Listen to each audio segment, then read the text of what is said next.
Hello everyone.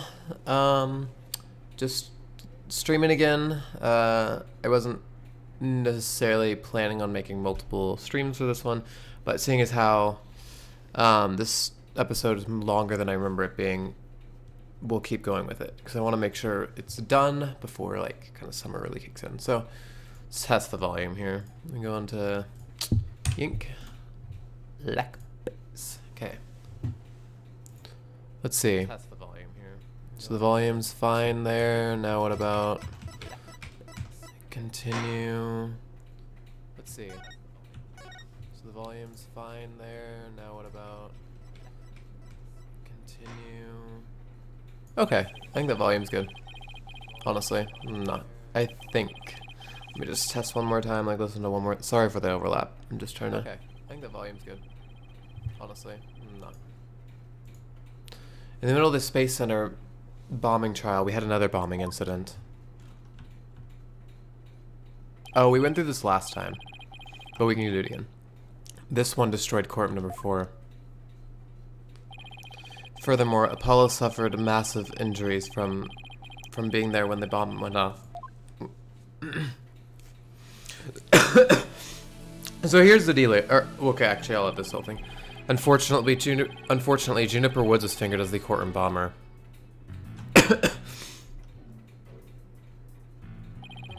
Athena and I knew she had to be innocent, so we took her case on.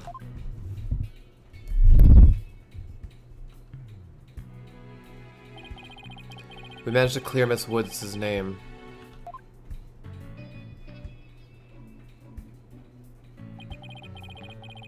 But Apollo sustained further injuries when he was attacked by Ted Tonate.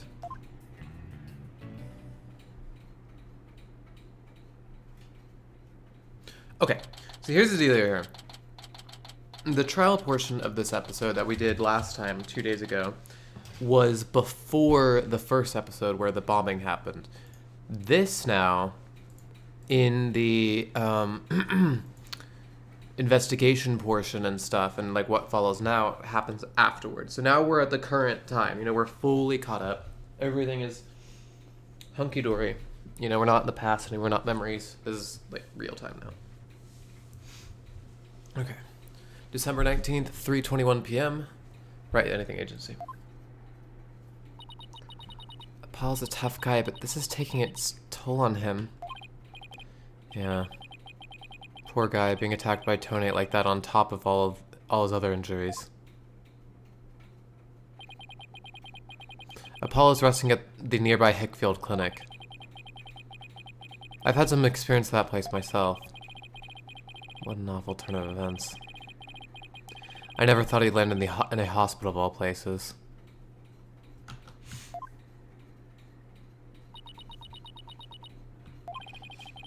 You must miss him too, huh? Not that you don't have anyone to tease. Don't worry. He's young. He'll heal quickly and be back before you know it. It's been a while since I last saw Tracy look so down.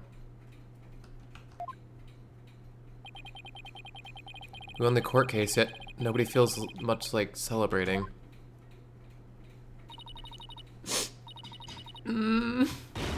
Alright, enough of this, people.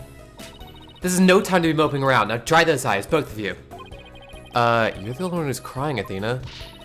Technicalities. Look, we have work to do. We have to take over. Take over what exactly? Apollo's Space Center case, of course. As no verdict's been reached, there's still a chance. I agree with Athena. We should pick up Mr. Starbuck's defense. We have to avenge our fallen comrade. Right, Daddy? Apollo hasn't exactly fallen. He's still alive, you know. Good. Now that's settled. Let's get going. Come on, we gotta run. Wait, right now? Now? We better not be running the whole way. There she goes. Better go catch up. Can you take care of the office, Trucy? Sure thing, Daddy. Let's be careful out there. In the meantime, I'm going to bake some cookies and fill up my magic panties for you. Trucy seems to be feeling a little better. I can always count on Athena to perk everybody up with her enthusiasm. Oh, she's back. Don't mind me, just forgot a few things. wallet, phone, the documents, my bag. Sounds more like you forgot everything. I can always count on Athena for that too. All right, you two, let's be careful out there. Okay. Let's go to the Space Center. Oh, first, yeah. December 19th. Detention Center. Visitor's room. So our client is one Solomon Starbuck. He's so famous even I've heard of him. That's right. He's a super famous astronaut who works at the Cosmos Space Center. He was actually up and out of space even 7 years ago. You seem to know quite a bit about him. Now I'm all excited to meet the man.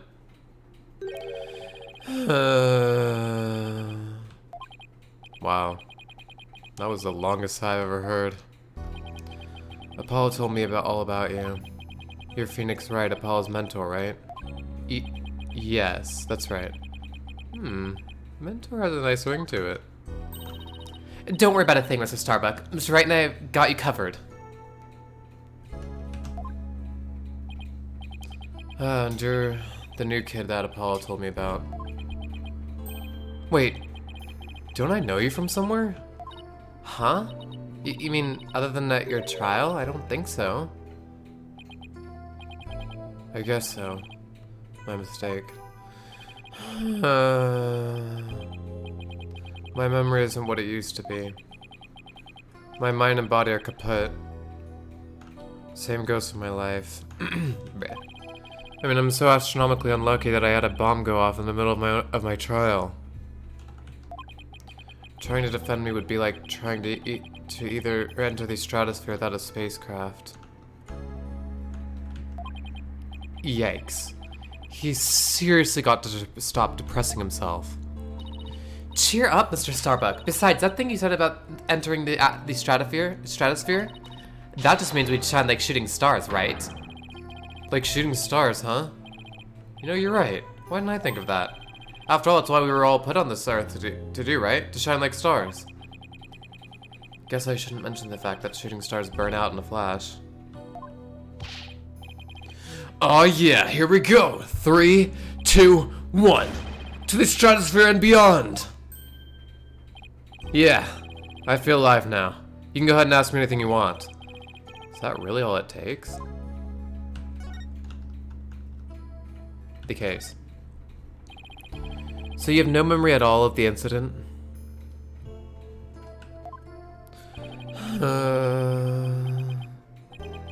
I'm so ashamed. My memory of the times was black and clouded as a dark nebula.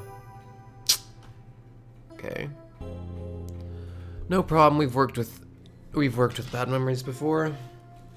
We've worked with unconscious people before as well. This is nothing new to us. Still, it's strange you don't remember a thing. Are you sure you didn't take one of those anti-anxiety pills like they said at the trial? You got it all wrong. I told him during the investigation too. I don't know anything about any drugs. I never took any medication, I swear. It is true I developed a fear of space because of what happened 7 years ago. And I was taking medication secretly every now and then when my anxiety got bad.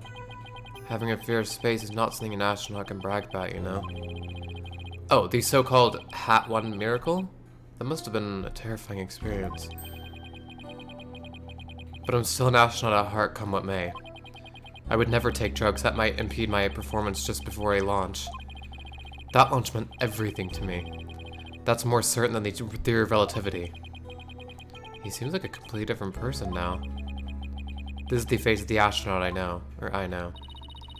But the tranquilizers were found in your system.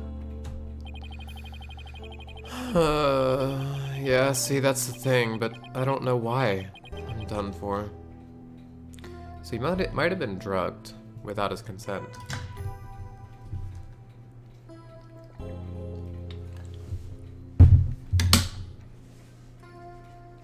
And that is sus. If you didn't take them, then maybe somebody slipped them to you? Exactly, that's what I thought. It must have been the culprit, real culprit. My medication was in my locker. Anybody could have gotten their hands on it. Maybe the real culprit also planted the detonator switch in your pocket. Yeah. That's gotta be it. I've been framed. I'll say. They even managed to plant your prints on the switch before slipping it in. It's a real possibility. Do you remember anything else that might be relevant? Anything at all, no matter how small. Like, about how the murder weapon, for example. That knife. I think it came from one of these Space Hunters' utility kits. Utility kits? Yeah, staff who work on machinery a lot are given these special toolkits to use. All the technicians have them, so I doubt you could prove whose knife it is. Utility knife updating the court record.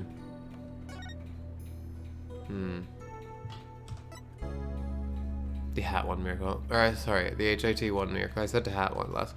I mean, I guess you could, but probably for this case it'd be apt to, you know, say out the letters. The HIT one miracle. As I recall, your last trip into space was 7 years ago, right? That's right. It was a pretty rough experience. During that mission, we had all kinds of problems with the craft. You did? What kind of problems? Power failure, oxygen leakage, busted radio, cracked windows, loose control column. The heat shield came off as we were entering the atmosphere. I thought I was a goner. But I managed to make it somehow with the popsicles and ice packs from the freezer. No wonder they dubbed it the HAT-1 miracle. It's a miracle you made it back! Space is a boundless place. That's why it continues to capture people's imaginations. The vastness of space shows us how insignificant we are in the scheme of things. The darkness just goes on forever. And ever. And ever. Without end. There was nobody else there. Nobody was gonna come save me. I was all alone.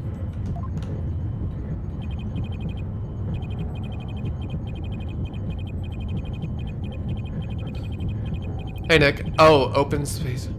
Oh, I see. So I could make the camera bigger. Thanks for letting me know. Sorry, I just saw your thing. 1 second. Let me edit that real quick. It's actually a really good suggestion. Maybe like that? Maybe that's better. Yeah, because you're totally right. The black stuff on the side isn't really part of the display. Let me match. It's hard to tell where the screen starts and stops, but I'm assuming right here. Like, this is probably a good size, yeah. Thanks, Nick, for the heads up. That's a really good suggestion. I hadn't thought about that before. All alone, with nothing to listen to but the sound of my own heart, or breathing and heartbeat. I kept scrambling to make repairs, but I couldn't keep my hands from shaking. Dang, that would be really traumatic.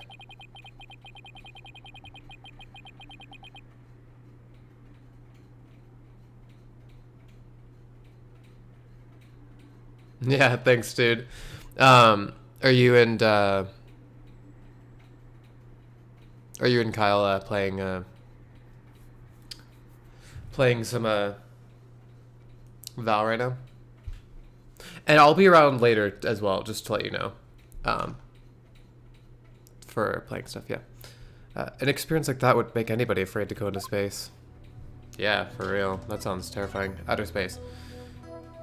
With the experience you had, weren't you dreading this mission? What? No way. Of course not. Even now I want to go up into space so bad I can barely stand it. I want to shake off the Earth's gravity and to escape at escape velocity and spin around weightless. Escape velocity, I'm guessing, just means the speed at which is necessary to surpass the atmosphere. But I'm no astrophysicist. But you have to admit it's pretty harrowing. Were you even a bit tiny bit terrified or afraid? I was afraid. Of course I was, still am. But space is man's final frontier. An unknown world. The cosmic truth is out there waiting for us somewhere. The cosmic truth, huh? I guess there are people looking for the truth in every walk of life. No matter how afraid I am, I'm sure I can manage. If I give in to my fear, I'll never find the truth. As long as I don't give up, I can keep up the fight. One thing's for sure. Mr. Starbuck's passion for space is undeniably the real deal. The victim. The victim, Clay Terran, he was kind of like your protege, wasn't he? Well, it wasn't a big exaggerated deal like master and apprentice or anything like that, but Clay did think of me as his mentor. The mentor and the protege. What a combination they must have been.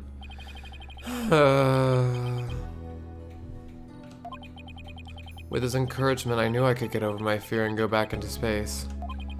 But no. Clay must have been very encouraging, huh? Yeah. It's funny, really. Whenever I'd hear him shout, "You're fine!" I always got the feeling everything really was gonna be just fine. You're fine? Apollo says I'm fine and you're fine all the time too. And I always feel encouraged too whenever I hear him shout it. Yeah, Clay and Apollo were best buds. They used to come visit the Space Center a lot ever since they were high school kids. One day out of the blue, Clay even told me he wanted to be my protege. Those two hung around the Space Center so much they were like part of the staff. One time during zero-G training, I started to panic a little bit. And the two of them took turns shouting, "You're fine!" over the radio. It was a simple thing, but it was exactly what I needed to hear. So I'm fine and you're fine were like Apollo and Clay's secret phrases, huh? I wish I could ask Apollo more about Clay and their relationship now. No. Speaking of Clay, how do you suppose he climbed down the ladder with you over his shoulder?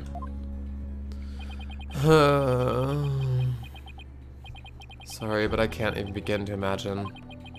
But he actually did climb down that ladder, so a way has to exist. From the freedom of space to the walls of a cell. But that prosecutor said the dark night sky isn't half bad through barred windows. You're fine! Solomon Soul Starbuck is fine. Everything is going to be alright. Huh? And Athena Sykes is fine. Come on, Mr. Wright, you too. Do I really have to? Phoenix Wright is fine. I can't hear you! Phoenix Wright is fine. We'll get you back into space yet, Mr. Starbuck. Believe in your own innocence and have faith in us. Apollo believed in you wholeheartedly. That's good enough for me. I believe in you too. Thank you. Thank you, both of you. I'll put my faith in you. And I vow to make it back into space. All I need is a not guilty verdict. Sure feels nice to reassure ourselves every now and then that we're all fine. Okay, Mr. Wright. Let's get our investigation of the Space Center started. Pronto. Good idea. Let's go. Okay, let's do that. Ooh. It's like a theme park almost. What the? December 19th, Cosmos Space Center. Entrance. Wow. I was wondering what kind of place this Space Center would be. It almost looked like an amusement park of the future. Yeah, that's what I was thinking. Yeah, did you know that they even let the public see their rockets up close? Oh, so check it out. Look at how brightly the Gaiaxa logo shines in the sunlight above the entranceway. I really dig the stars and rocket motif it's got going. Gaiaxa, huh? Isn't that the name of the new federal space R&D program? Yeah, but why the strange acronym? I mean, what is Gaia supposed to stand for? Galaxy? If that were it, then the whole thing would be something like Galaxy Exploration Agency. Which, if you ask me, I'd have abbreviated to GAXA or even Gaia. I guess so. Oh, I know. Maybe the person who came up with the name just really likes the letter Y. This exchange is beginning to feel oddly like deja vu. What? I don't get the joke. Maybe it's a reference to... Anyway, this place is more than just a research facility. It's also a tourist attraction. So that's why it looks the way it does.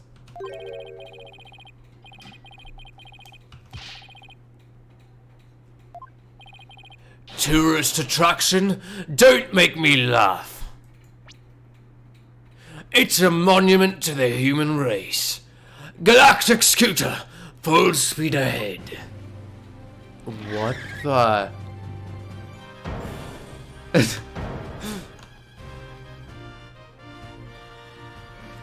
Yikes, who's this geezer and what's he want? Look upon me and look well. Behold the great power of space science. Pardon me, but you are... My glorious name is Yuri Cosmos. I am the director of the Cosmos Space Center, the center of the cosmos. Boss, that was pretty groan-inducing. If this person's the Space Center's director, then that means... Ah, so you were one of the first to discover Clay's body, weren't you? And who was the first to find the victim? Actually, there were two of them. The Space Center director, Yuri Cosmos, and Detective Candace Arm. That is correct. I was honored to be the very first man in all of space and time to discover the body. With this talk of the incident, are you by any chance the space police? You can't tack the word space onto just any old thing, you know. We're Mr. Starbuck's lawyers. We're here to investigate his case.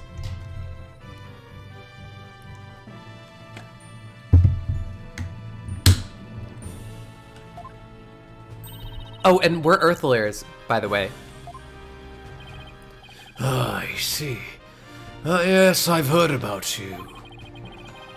In that case, by my esteemed privilege, I grant you permission to investigate. I trust you are appropriately grateful. Oh, go ahead, have at it. I can already tell he's going to be nothing but trouble. Don't let him hear you say that, or you'll see what trouble really is. Let's just be professional and ask him about when he found the body, okay? Yuri Cosmos. So, as director, what do you do here at the Space Center, specifically? Defend peace across the galaxy and promote space development in this country. No matter what obstacles stand in our way, we keep going. For the sake of humanity, or mankind. I believe I used the word specifically in my question. Attention all personnel! To your break stations. Prepare for break. Oh, I get it. You just wander around and tell people what to do in a self-important manner. That is exactly right. Because I am an important man. My manner is important. Mr. Wright, this man doesn't get sarcasm. Well, there's bound to be some people like that here in the boundlessness of space. What's that? You want to know what it is that makes me important specifically? Very well. I will tell you. I was the central figure of the H81 project. You may proceed to be appropriately impressed. Now go ahead. Have at it. I might be more impressed if I knew what he did for it, specifically. About the bombing. Could you tell us what you know about the incidents from the other day? I refuse. What? Explaining is a job for common folk, not the director of the center of the cosmos. My testimony, which will go down in space history, will be heard in the courtroom. What? So does that mean you'll be taking a stand tomorrow? That is correct. I will be the most glorious witness in the history of mankind. I'm not sure if he really understands what being a witness is all about. Looks like Director Cosmos is the type that only talks about what he wants to talk about. Then let's at least try to ask him about the things he might be willing to open up about. About H81. The HRT-1 rocket was... the HRT-1 was a rocket that was launched into space 7 years ago, correct? And despite numerous problems, it somehow made its way back home? I suppose it is part of my job to educate ignorant young people like you.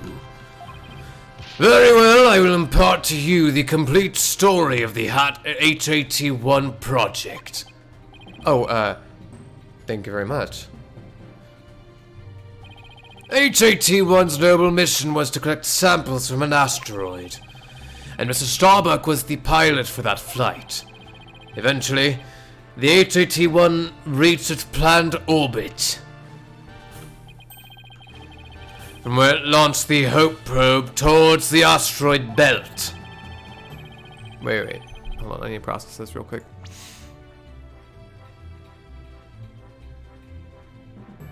Oh, okay, yeah. From there, the Hope probe began its long, lonely journey into the far reaches of space. Then, after a terrifying struggle, the HAT-1 returned safely to Earth. That struggle was when the incident known as the HAT-1 miracle occurred, right? Wait, sorry, it's a little spacing a little. I really need to... Okay, wait. Okay. Correct! And it truly was a miracle. Of course, they had to turn the ordeal into a movie. Hollywood, man. As for the Hope probe, it did eventually arrive safely at its destination. It obtained a few samples from the asteroid and returned to Earth but a few days ago. So what kind of samples are they? What's in them? These samples are scheduled for analysis in the near future. We haven't had time, since they just came back the day before Terran's murder. Regrettably, we've had no time to inspect these samples due to everything that has occurred. But this puts our space development program ahead of other countries by several years. That's quite impressive. I guess this guy isn't just a loudmouth braggart after all. In the golden age of space development, our predecessors were successful in bringing a moon rock back. That is the greatest achievement in the history of the Space Center. The public fell in love with space and all of its glorious potential. A moon rock, huh? I remember that being big. Our endeavors with the moon rock lives on in our work with those asteroid samples. I want to bestow new hopes and dreams for the future upon mankind once again. That is my mission as the man who stands at the center of the cosmos. I hear there's lots of research into moon rocks and stardust from the asteroids these days. They say the results could potentially have a huge impact on all of civilization. It's like we're in a new space race with every other country out there. What? Bite your tongue. It's not for anything so base as money or politics. It's all for the brilliant future that awaits mankind, and all for my illustrious mission. With the recent budget cuts, my staff tells me finances are tight, but I won't hear it. I guess even the space program has to watch its budget. By the way, you seem awfully knowledgeable about this kind of thing, Athena. Huh? Oh, well, you know, I thought I'd better brush up for the case. Is that so? Well, I will be on my way. As you can see, I'm a very busy and very important man. Galactic Scooter! Fire up the main engine, max battle speed, and engage!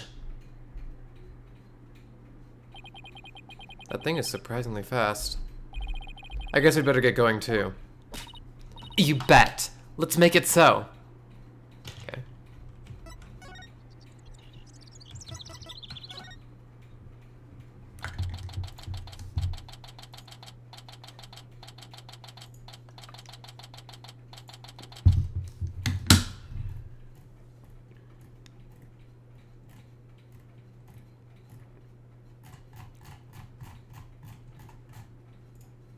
December 19th, Cosmos Space Center boarding lounge. So this is where Mr. Terran was murdered. What is that display in the background? What the heck? Yeah, this is the lounge. Let's see that diagram the police made again. Right now we're in the main building here on the right side on the 3rd floor. Clay and Mr. Starbuck fled from here from Launchpad 1 after the explosion. You there! No admittance without express permission. We're Mr. Starbuck's lawyers. We've come to investigate. Sorry, nobody gets in without permission. Not even the police superintendent. Can't have Detective Fulbright getting mad at me. So Detective Fulbright is here, huh? Yeah, he's in the Launchpad 1 corridor. Go get clearance from him and then we'll talk. Leave it to me. I'm great at getting intel out of Detective Fulbright. Let's see, what trick should I use on him today? I don't know if I should be grateful or afraid. Hey, we pulled the same tricks on Gumshoe back in our day. So to get to the Launchpad 1 corridor, we just have to go through that door with the blue rocket on it, I think. Wait. That door... It looks awfully familiar. Good eye there, boss. This is the door Clay and Mr. Starbuck used during their escape from the launch pad. Ah, that explains it. The fingerprint system has been deactivated, so I think we can just pass through. Now, come on, let's go.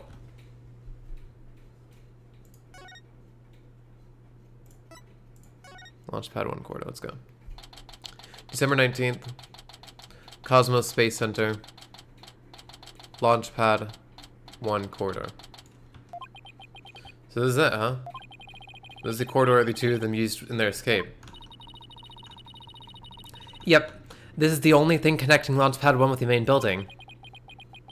I see police tape down at the other end. Guess we won't be looking at the launch pad. After the explosion, the whole corridor must have been filled with smoke.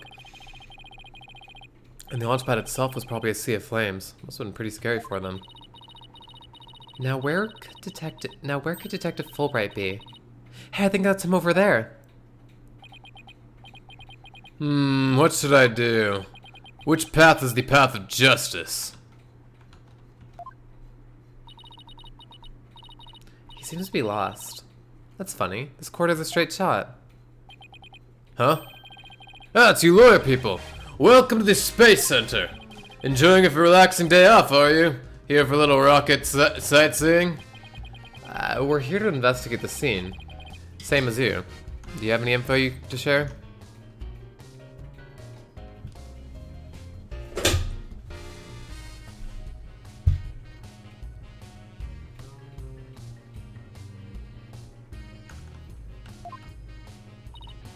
Boss, if he acts all reluctant to give us information, we hit him with the whatever shall we do act. I'm sure he'll fall for it.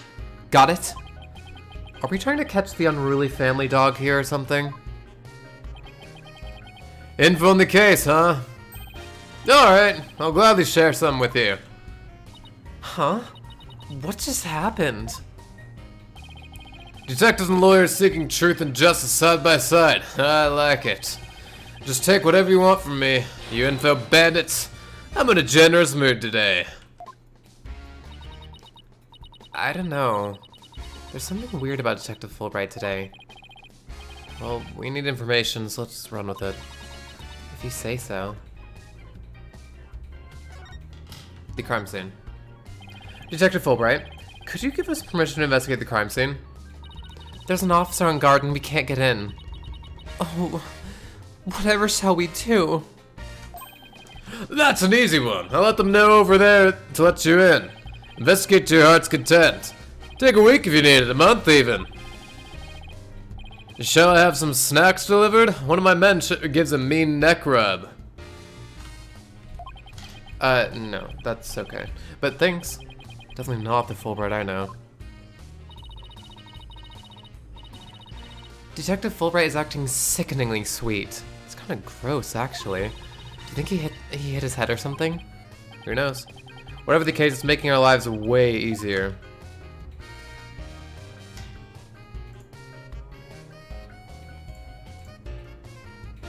What happened exactly? You were here at the Space Center at the time of the incidents, weren't you, Detective? That's right, I was here on a security assignment. The police are required to secure rocket launches now? I didn't know that. Yes, well, you know us, to serve and protect. The explosions occurred while I was out here on duty, so I started leading the evacuation. He's leaving out a lot of details, but okay. Could you tell us more about what happened? Of course! A bomb went off on the second floor of the main building. Right after that, they went over and launch pad 1 also blew sky high. So I immediately instructed the visitors and the employees to evacuate to the shelter. The shelter? That's right. There's an evacuation shelter in the basement of the space center. It's there for accidents and emergencies and the like. So where were you when the first bomb went off? I was on duty on the 4th floor. It's quite the madhouse, I tell you. The elevator wasn't working on account of the explosion, and the stairs on the 2nd floor were destroyed, so we couldn't go that way. Then wasn't it impossible to get down to the basement shelter? No, we lowered an emergency ladder from a 4th floor window and escaped that way. It was a folding ladder, so it wasn't very stable. But at least it reached the ground. After I secured the ladder, I left to take another look around for any other survivors. Once everyone else got out safely, I made my way down too and headed to the shelter. Wow, what an ordeal, but climbing down an emergency ladder kind of sounds fun. Thank you for your answers, Detective. They were very helpful. Just a moment, I have some more information to share with you. But don't tell Prosecutor Blackwell, okay? Wow, and Prosecutor Blackwell usually has you on a short leash, too. And that makes the joke about the runaway dog from earlier a little bit more in context and funny. Well, never mind that. I thought you should know that there was a witness. The witness. Could you tell us more about this witness? Sure thing. The witness is a Space Center employee who's on the 4th floor. Okay. While she was climbing down, she looked through a window into the 3rd floor lounge. So she was looking into the crime scene from the outside? That's right. It was just a matter of chance that she saw something important. Not that I know what she saw exactly yet, though. You don't? That's the most important thing of all. Don't you worry, I'll get around to interviewing her soon enough. She should still be somewhere in here in the Space Center. You might even run into her. A 4th floor employee, huh? Alright. Thanks for the info, Detective Fulbright. Gee, you sure are being cooperative, Detective. A little too cooperative, even. Yes, well, actually,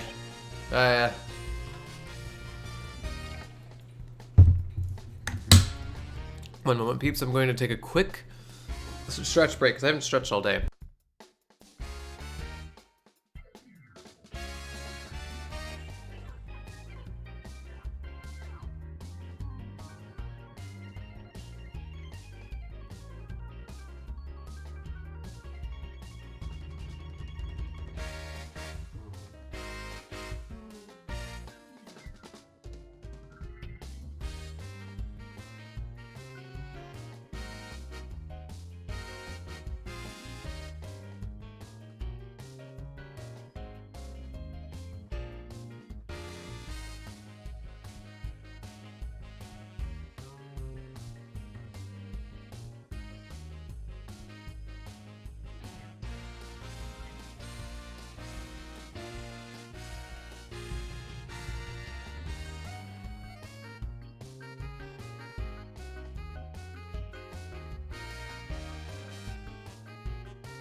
Okay, I'm back. Sorry about that. Okay, let's continue on our thing here.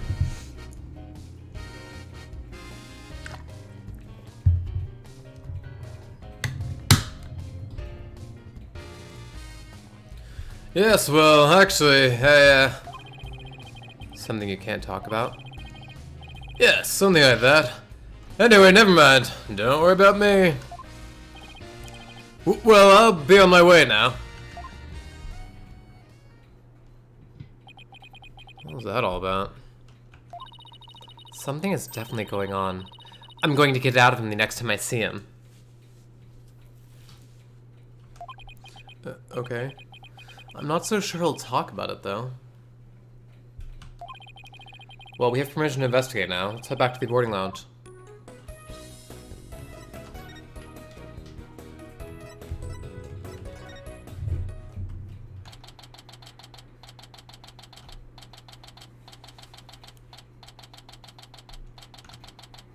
December 19th, Cosmos Space Center, boarding lounge. You two. Detective Fulbright's granted you permission to investigate. He also said I should bring you some snacks or give you a neck rub too if you'd like. Oh, that's alright. But thank you for the offer. Well, time to roll up our sleeves and start investigating. Now, let's see. Where's that diagram again? So, okay, this lounge is on the 3rd floor of the main building. And according to Apollo, this is where he believes a third party killed his friend. Well, let's stop the recap and start looking for traces of this third person then.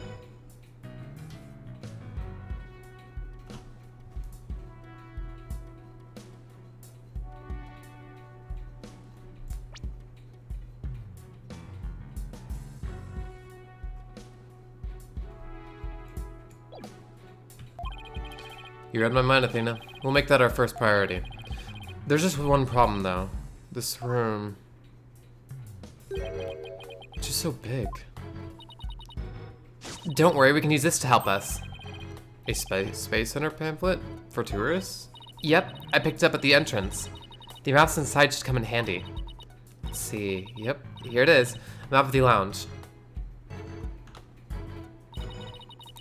This is the door we went through to talk to Detective Fulbright. Oh yeah, that's the door with the fingerprint recognition lock.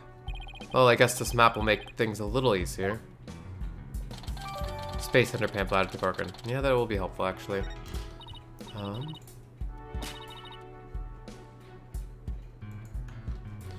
Yeah, no more excuses. Let's track down the third person. Wait, there's just one more thing. What's that strange creature moving around outside the window? Oh, boss. It's just a holographic image. Oh, yeah. I knew that. Oh, it's a relief. There should be a button somewhere in this room to turn the image on and off. That's what it says in the pamphlet, anyway. The only reason you're so eager to start is so that you can push that button, isn't it? And what's wrong with that? Let's just look for the button while we're looking for clues. Alright, fine. Let's get investigating. So first we have the outline right here. Let's look at that. This is where they discovered Clay. Yeah, he was already dead when they found him. Let's take a look at the photo. So he was stretched out like this and... Huh? What's that thing that looks like a thermos? That's the thing that Prosecutor Blackwell mentioned when I was in court with Apollo. He said that it contains asteroid samples. Oh, right. Director Cosmos mentioned something about that too, didn't he? That they were brought back only 5 days ago by the probe that the HAT-1 launched. I wonder what they look like. Do you think they'll let us see? Let's think about that after we'll resolve the case, okay?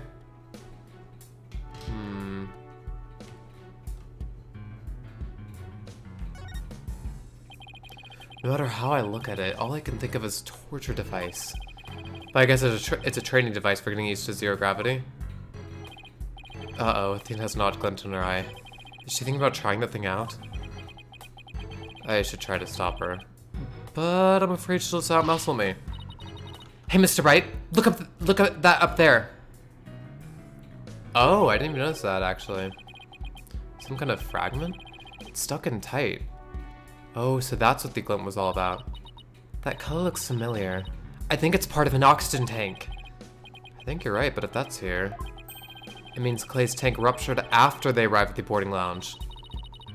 So Prosecutor Blackwell's theory that Mr. Starbuck dropped Clay down the ladder must be wrong. This proves that both the astronauts were alive when they reached the boarding lounge.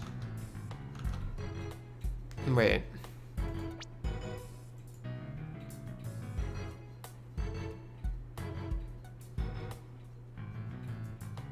Oh yeah, because this proves that, yeah, in the footage that could have definitely been him and that they were both alive, yeah, at the time. This proves that both, oh, whoops. So Apollo was right. The scene of the murder wasn't the launch pad. Way to go, Apollo.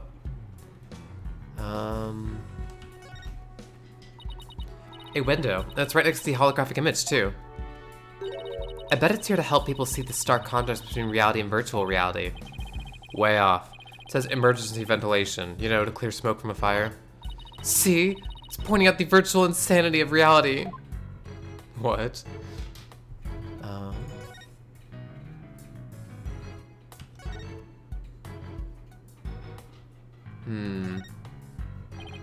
Here's another amazing piece of equipment. Walk on the surface of the moon, it says. Oh boy, I want to try it. Gravity is weak on the moon, so I bet I could do mid-air somersaults. We're still on Earth, remember? Besides, it's connected to the ceiling. Well, at least I could jump really high. There's a sign on the wall that very clearly says, "Don't jump too high." Then what good is this thing? Didn't I say in the beginning, walk on the surface of the moon? Or moon? That's kind of funny. That's probably the emergency hatch, I would guess. What's this? A trapdoor? It's a trash chute. The cleaning robots throws the garbage out from here. Oh, okay. The robots do cleaning? What a futuristic world we live in.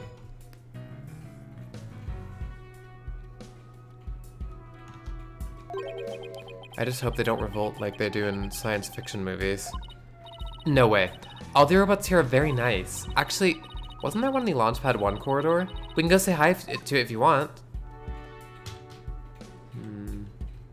Oh yeah, that's the warning, don't jump too high thing.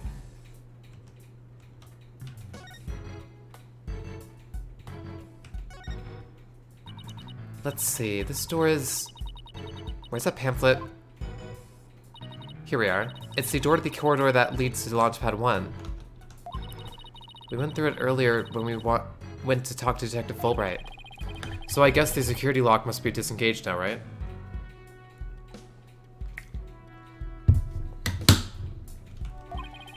They say the corridor was filled with smoke at the time of the bombing. This thing beside the corridor, or this thing beside the door, this must be the fingerprint recognition device. Which reminds me, I think Prosecutor Blackwell talked about it at the trial. The notion of a third party in Launchpad 1 is utterly absurd. Just to enter the area from the lounge, one must pass through a door guarded by a fingerprint recognition device. And allow me to state up front that there are precious few with the clearance to do so. Then does this mean that the bomber's prints were verified by the system? But the number of authorized personnel was supposed to be really small. Voila! Fingerprint powder. Fingerprint powder. I bought it just in case something like this came up. I found it at the office. I've just been itching for a chance to use it. Wow, way to think ahead. Now, let's test the fingerprint recognition device and see what we can find. You got it. Now to sprinkle some here, a little over here, and... Sorry if that was loud, whoops.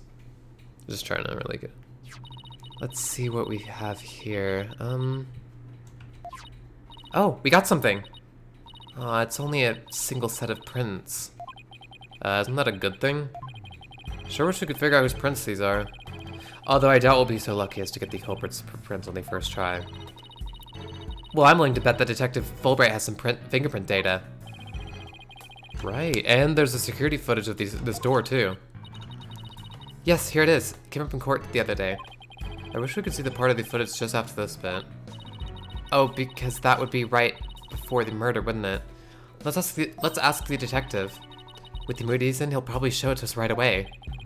Yeah, he's in almost too good of a mood today. Let's go see if we can find him again once we're done with his room.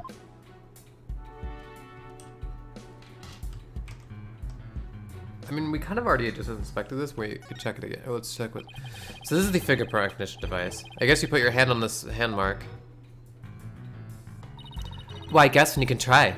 Now to line my hand up with the outline. Don't, Athena, this thing is related to the case.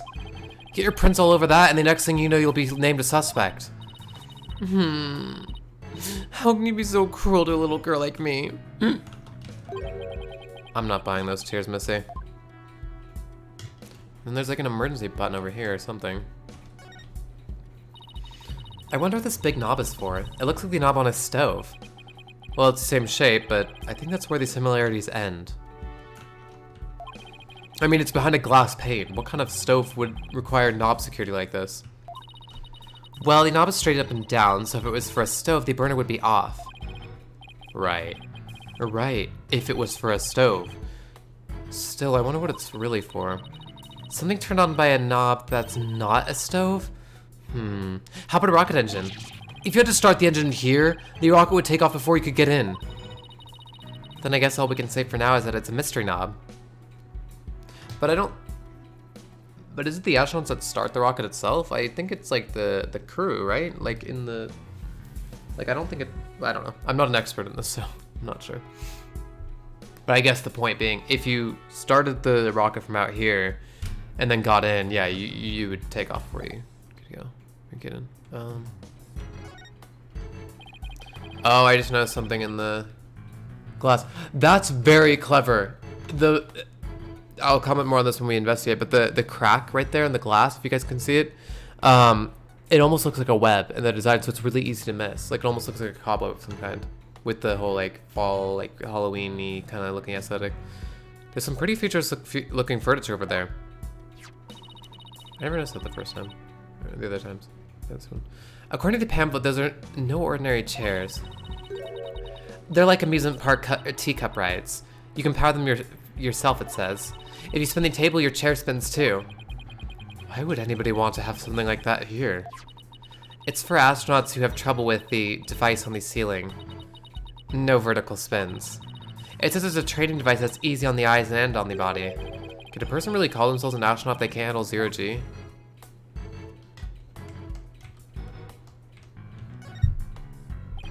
A bright purple sky, plenty of greenery, and a tranquil lake. The idyllic scene stretches on as far as the eye can see. I think idyllic means like an idealized, like kind of like really fantasy kind of peaceful scene. Yeah, happy, peaceful, or picturesque, right? It's beautiful, but it lacks something to make it truly captivating. Can we not look at the bullet hole yet? Seriously? Okay. At first glance, it looks like a peaceful landscape, but then there's that creature. Didn't the Hope probe go to some planet? Maybe this is what its surface looked like. I don't know. I think it would have made the news if they discovered a creature like that. It did make quite a bit of news, though, when the probe came back. Yeah, but the Hope probe didn't even go to a planet. It went to an asteroid. That's a big rock kind of thing. Even aliens can't live there.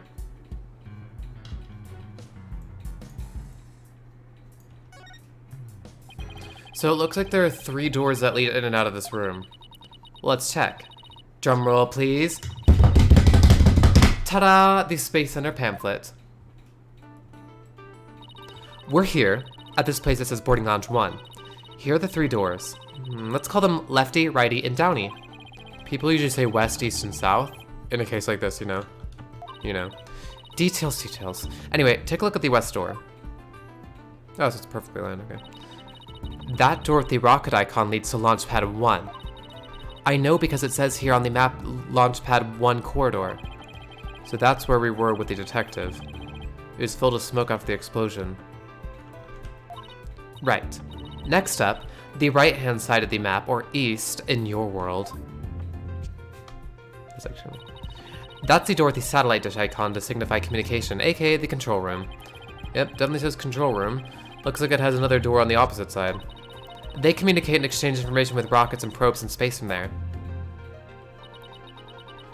So it's the center of the Space Center. The Space Center, if you will. Does everybody start to talk like Director Cosmos after they've been here a while? But it seems that they built a new command center on the 6th floor. That's what they used for the HAT-2 mission, so this control room was empty at the time. I've always wanted to see the inside of a mission control room, and since we're here, I'd love to do that too, but it doesn't look like we'll be able to. They want to keep curious kids like you out. The door is protected with fingerprint recognition. Only the director can go through. With that much security, I'm definitely not the one they're trying to keep out. They're looking to keep out, Athena. So apparently, the lock is also hooked up to a backup generator in case of emergencies. Control room door lock added to the court record. Okay, what about that last door?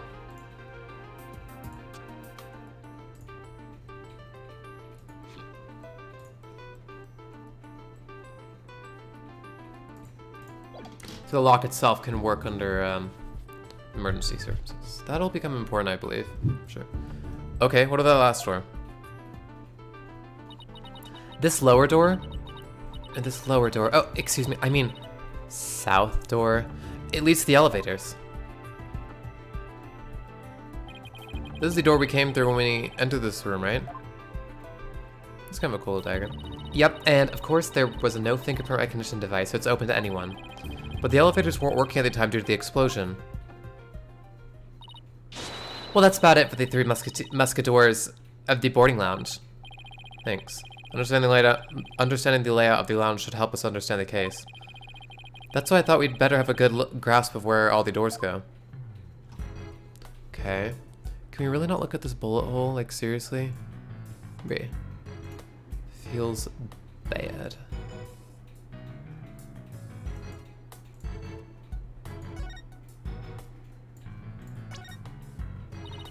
Oh, a mirror. How thoughtful of them to put one here.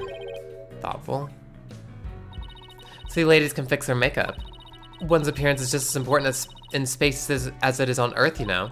You never know when you're going to run into some other life form after all. I doubt anybody who thinks like that would ever become an astronaut in the first place.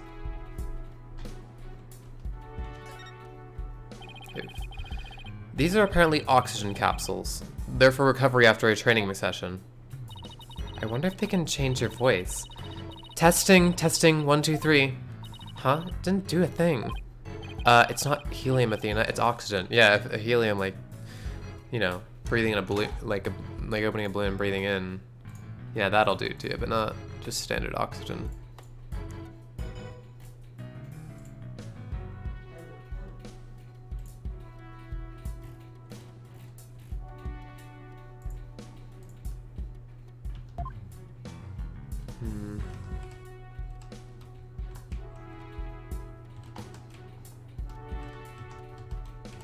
Are we missing anything else? I don't suspect so.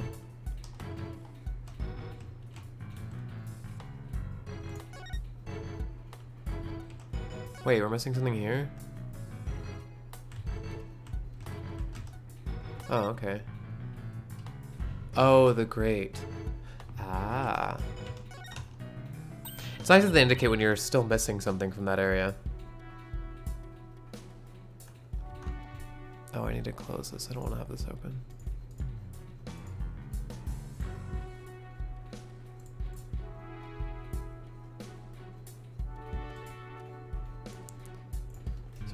Hey, I see something shiny down there. Let's take this cover off then.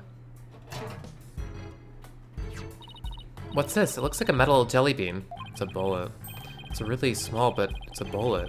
It's only about 2 to 3 millimeters in diameter. Let's see, that would make the caliber .10?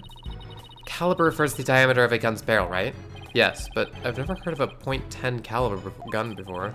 This bullet must be for a special kind of gun. I bet if you tried firing a bullet this small with a regular-sized gun, it would just fall right out. Yeah, it must have been a really small gun. I wonder how the bullet ended up here. I mean, we're in the bottom left, on the south side, or door, on the south door side of the room, according to this map. That's pretty far from where Clay's body was. Maybe the police didn't think to look here. Yeah, leave it to Detective Fulbright to accidentally hand us the card we need, just the card we need. Card. Okay. Bullet added to the court record. Nothing else, I suspect. Interesting.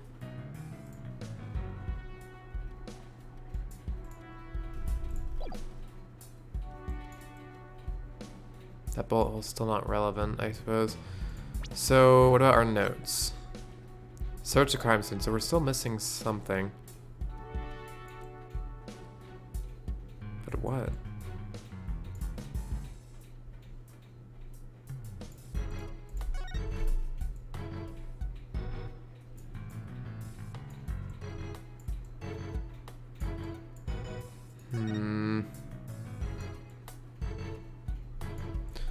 Well, I'm gonna guess that for now we are... I don't think there's anything else we can look at for now at the scene. Maybe we can come back fresh head with it. Was that the security? Okay, let's go find Detective Fulbright again. Whoops.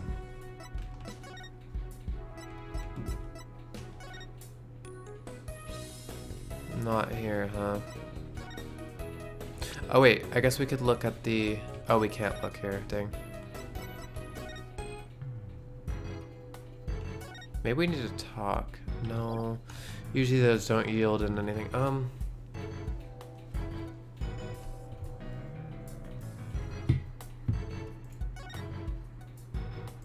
you go back to the entrance? No. So we are missing something at the crime scene then. But what is it that we're missing?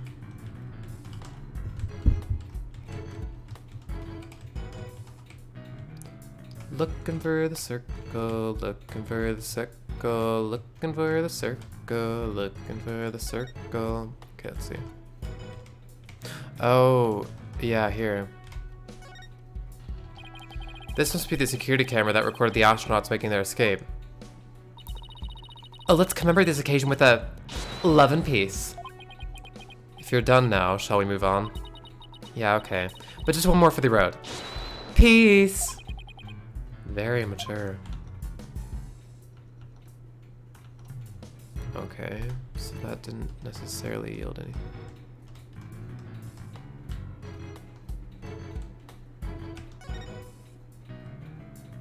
Maybe we're missing something under the grate. No. Okay.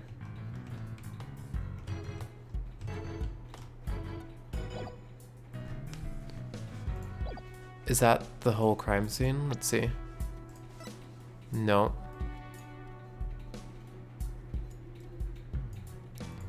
So...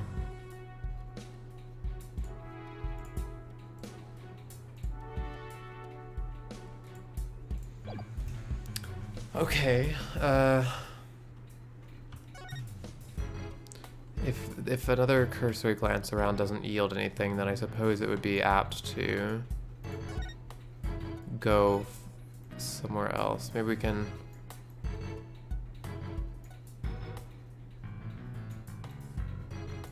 Wait.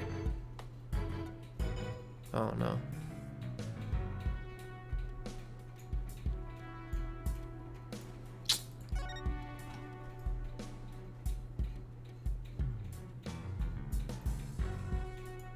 We've pretty much looked at... Oh, wait, there's something in here. I didn't notice this before.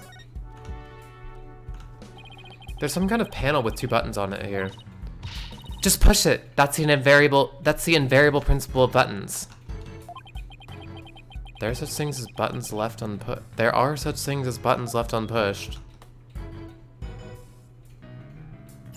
Ah, so that's how you disable it. Hey, the giant holographic image disappeared. Yeah, that side of the wall seems kind of barren without it now. Still, let's see if we can't find anything new with the image off. Here we go. Because I guess now with the display off, it won't look like a cobweb anymore. It will look like a bullet hole. There we go, yeah. It really does look like a cobweb, though, in design. Hey, Mr. Wright, take a look at this. Looks like a bullet hole. Great find, Athena. It's pretty big. Whoever fired this shot must have been using a pretty large gun. You think so? Based on my experience, I'd say this was fired from a regular pistol. Well, whatever size it was, somebody fired a gun in here, right? Apparently.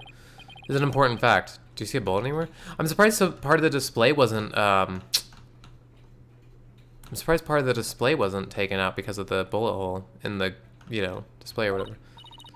No, the police might have taken it, though. Bullet hole, add to the record. Let's ask Detective Fulbright about this bullet hole later. There we go, that was what we needed. Welcome to the Space Center, guests. Welcome. Yikes! What in the world? My name is Ponko. P-O-N-C-O. Ponko. Are you sightseeing? Are you lost? Are you looking around? Choose one. I will guide you. It's a robot? I am not a robot. I am Ponko. Psychological observation and navigation companion. P-O-N-C-O. Ponko. Well, I'm glad we got that cleared up. Oh, Ponko, I've missed you! Huh? Do you know this thing, Athena? Oh, she, showed us around the last time when I came here with Apollo. Oh, you're such a good girl, Ponko. That's a good girl. Oh, thank you. Thank you. I am so happy. So very happy.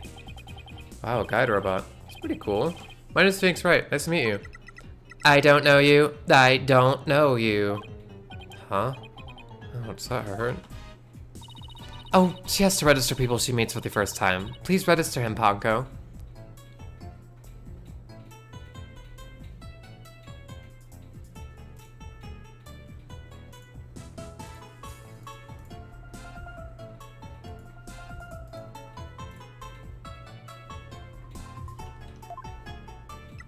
Certainly. Commencing guest registration. Please tell me your name. A nickname is fine too. His name is Phoenix. A bit overly familiar, but I'll, Phoenix. Please let me get a good look at your face. Oh, sure. Registering. Facial registration sequence complete. We are now officially friends. Nice to meet you, Phoenix. Huh. Sure was pretty cute. You made a friend, boss. Isn't it great? Phoenix, Athena, allow me to guide you right this way. Oh, goody. Let's go, boss. Go where? Ah, here we go. December 19th. Cosmos Space Center. Space Museum. Wow, that's beautiful. Oh, wow. What is this place? Is that rocket real? Welcome, welcome. The Space Museum is open to the public every day of the year from 9 a.m. to 7 p.m. Learn about the history of our nation's space development and the HAT-1 project. The rocket is just a replica, but it's the same size as the real one. The Space Museum. Oh, here it is on the map. Okay, so it's on the exact opposite side of the main building from Launchpad 1. Space Center pamphlet updating record. Bonus. Ask me anything. Anything, I will explain. Okay, let's first start with that then. The HAT-1. This is quite the place. I can't believe we get to see a rocket this close up. This is a replica of the HAT-1 that was launched 7 years ago. It's exactly like the real HAT-1, inside and out. Its little brother, the HAT-2, was supposed to launch the other day. I wonder if Ponko knows why the launch was cancelled. Over there is an exposition about the launch 7 years ago. Check it out, check it out. Spacesuits, photos, newspaper articles. I'd like to come here again on a day off. Hey, what's this a photo? What's this a photo of?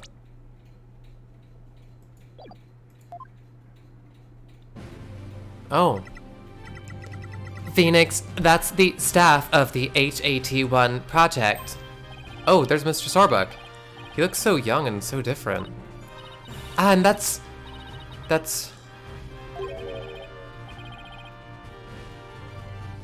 What is it, Athena? Is something wrong? Oh, nothing. I just thought Mr. Starbuck looked really young, too, that's all. Well, it was 7 years ago, after all. So the young guy standing next to Mr. Starbuck is Clay Taryn, the victim.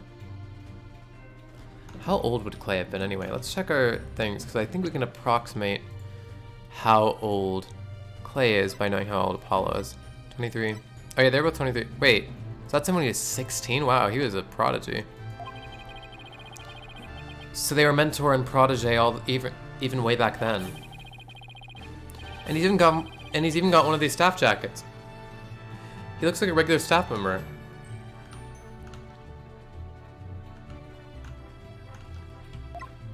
No, Clay was still a student then. He just borrowed one of Mr. Solomon's old jackets. Okay. Ah, okay, that makes sense. Clay would have still been in high school 7 years ago. Everybody looks so happy. This space museum is great. What fantastic exhibits. This area used to be Launchpad 2. That's why the only entrance is on the 3rd floor. Wouldn't it be better if they just made a new ground floor entrance instead? There was talk of it, but they had to scrap their plans because of the budget cuts. Budget cuts, budget cuts. We need more money, money. Who would record that kind of information into a guide robot? That's actually kind of fun.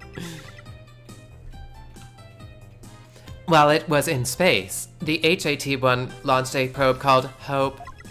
The HOPE probe collected some samples from an asteroid and returns 5 days ago. That's what Director Cosmo said too. He told us it came back the day before Clay was killed. And here it is, the HOPE space probe.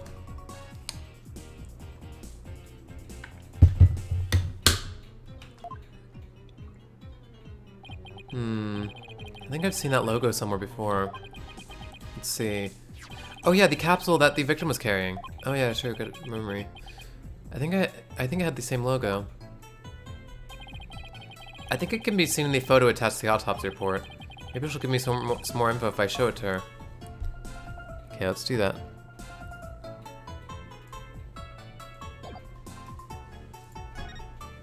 Actually, first let's ask about the layout, I suppose. Launchpad layout. The way the Space Center launchpad is set up is really cool. Would you like me to tell you about it? Would you? You set up the launchpad?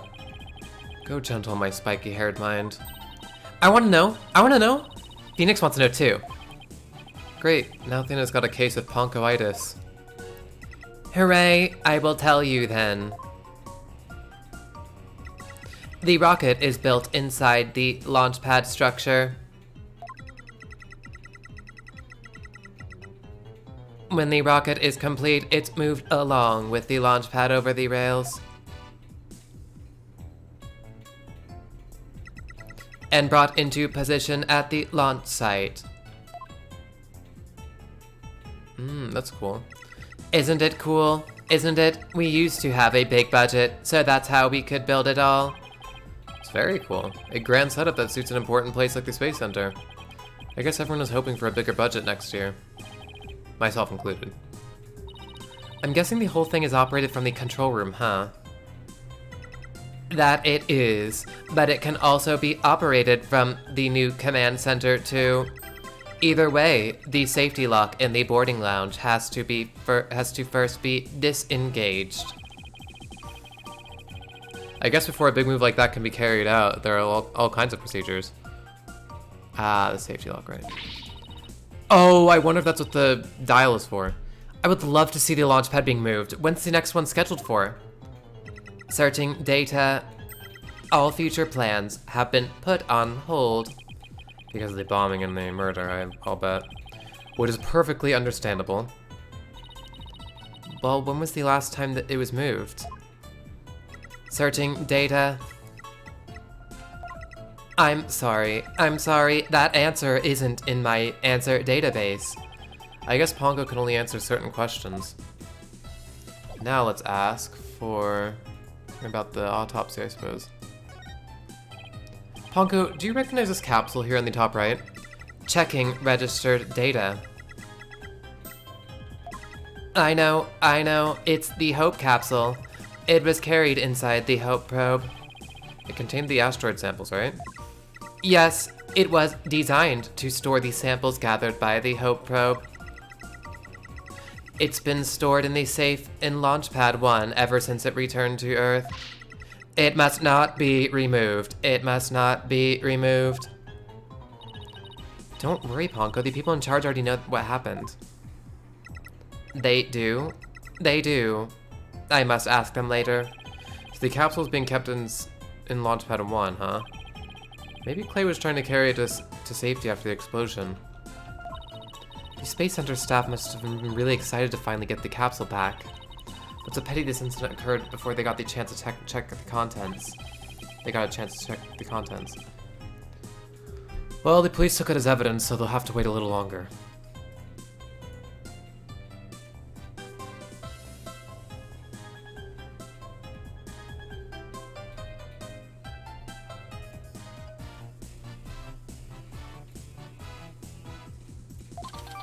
Hope capsule added to the record. Oh yeah, bonus. Well, we certainly learned a lot about the Space Museum. Thank you, Ponko. You explained everything very well. I'd love to explain. Thank you for listening. Thank you. You two are like old friends. It's hard to believe you just met recently. It's because Ponko's so friendly. Well, what should we investigate next? Let's go find Detective Fulbright. We have things to ask him about. Let's see, the security footage and the fingerprint data. And the fingerprint data, was it? Okay, let's go back to the Launchpad 1 corridor. Bye, Ponko. See you later. Come again. Come again. And don't forget to visit the gift shop. Poor Ponko. What a Dickensian life we are all forced to lead.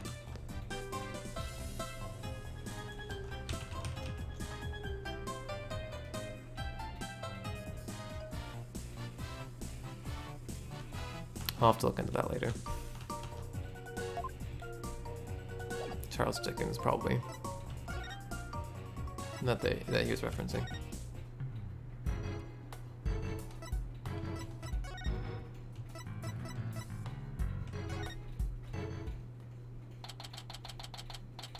December 19th. Cosmos Space Center.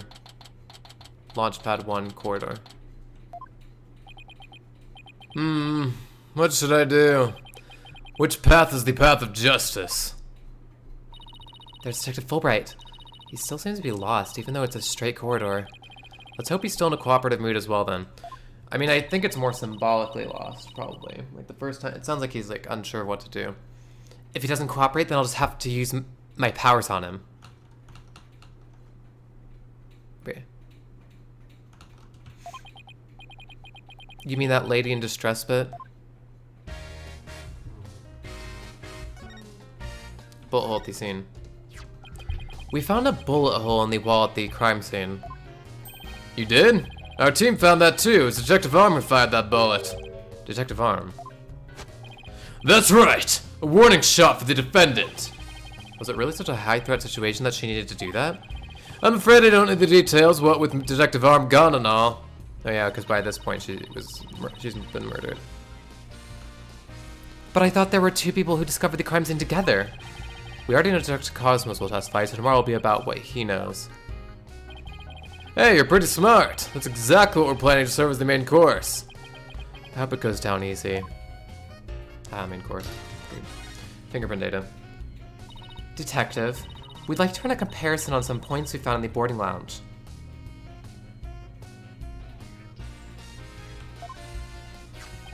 Ah, yes. I just happen to have compiled the print data of everyone related to this case. I can always make another copy for myself, so it's all yours. Consider it a gift. This is quite a bit of data. Well, when I said everyone, I meant it. Prosecutor Blackwell just said to dig deep, so that's what I did. Sure took a while, though. Well, he got Apollo in my... he got Apollo in my print... Whoa, he got Apollo in my prints. He even got prints for all of the robots. I guess when Blackwell said to dig deep, Fulbright didn't bother to ask how deep. Fingerprints of the robots. Ah, Clay's fingerprints are here too.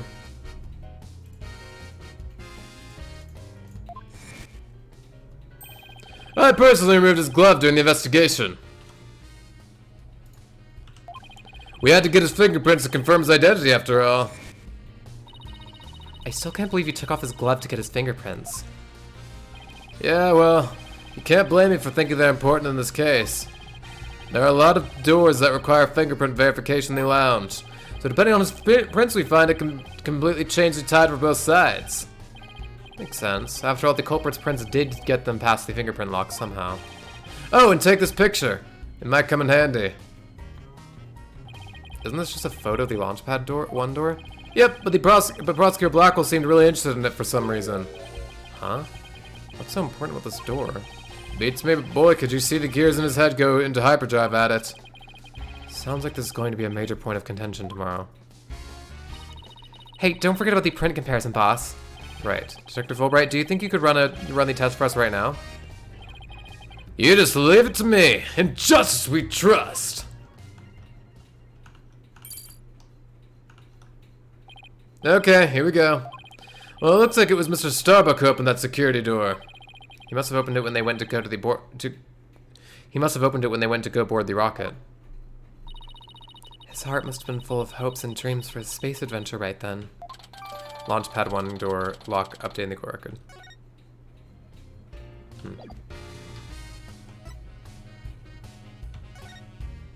I think the security camera footage was the thing we wanted to show him, right? Detective, about the security footage that was taken by the boarding lounge 1 camera. Oh, that footage? Go ahead and ask me anything you'd like about it. Is there any way I could see a little more of the part just after this?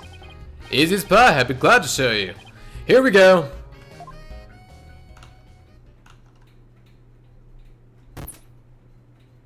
Okay, that's not very helpful. Huh? The screen went blank. Yes, apparently the after effects of the explosion damaged the wires. So there's no footage after this point. That's convenient. Why didn't you just say so from the beginning? Security camera video updating the court record. I guess showing is the best way. Something definitely seems to be up with you, Detective. You're unusually cooperative. Well, I just figure if we work together, we'll get that much closer to justice, right? But it seems like something's really been bothering you. You don't have some ulterior motive, do you? What? I don't know what you're talking about. I would never do anything like that. Ah, here we go.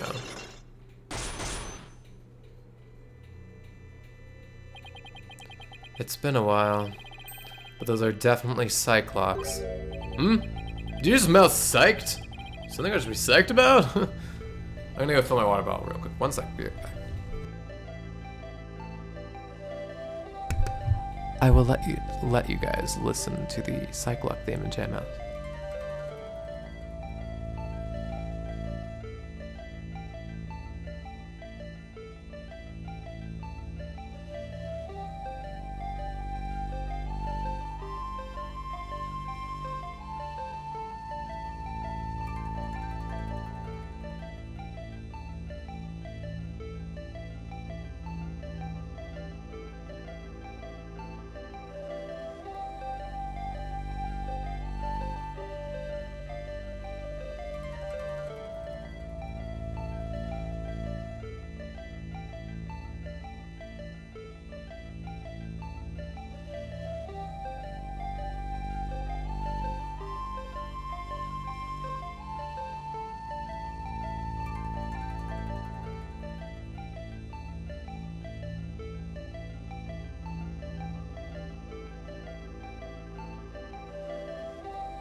Oops. Okay, I am back.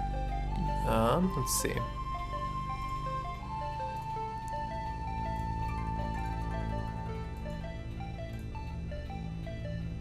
Wait a minute.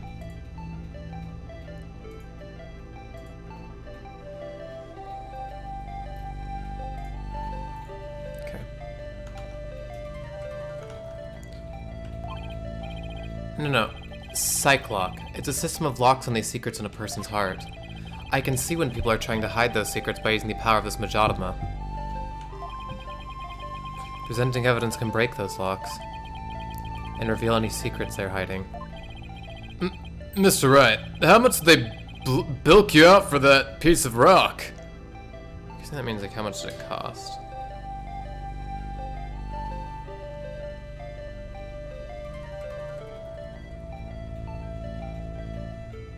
Oh, it means to like swindle or cheat someone out of money. Huh. He's like saying it's like a sham. If you've been swindled, I know some lawyers I can introduce you to. I'm more than capable of representing myself. Thank you very much. It isn't some kind of fraud. It really works. A friend gave it to me a long time ago. But I guess seeing is believing. Allow me to show you. I can use the Majotama on him by touching X. X. Because. Oh yeah, because without the DLC case, this would have been the like only. This would have been like the first and only like time. That.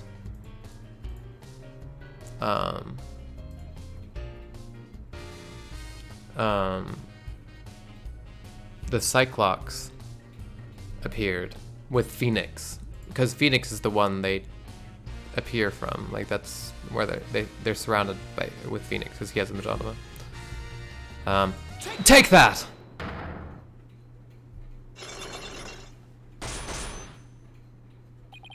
Why you're being cooperative? I think you're hiding something, detective. So why don't you just tell us about it? What to do? Which path is the path of justice? Detective Fulbright is really in agony. I bet this is the issue he's so torn up over. Justice. I really understand what's been bothering you, detective. I truly do. 1 second, sorry, just checking something.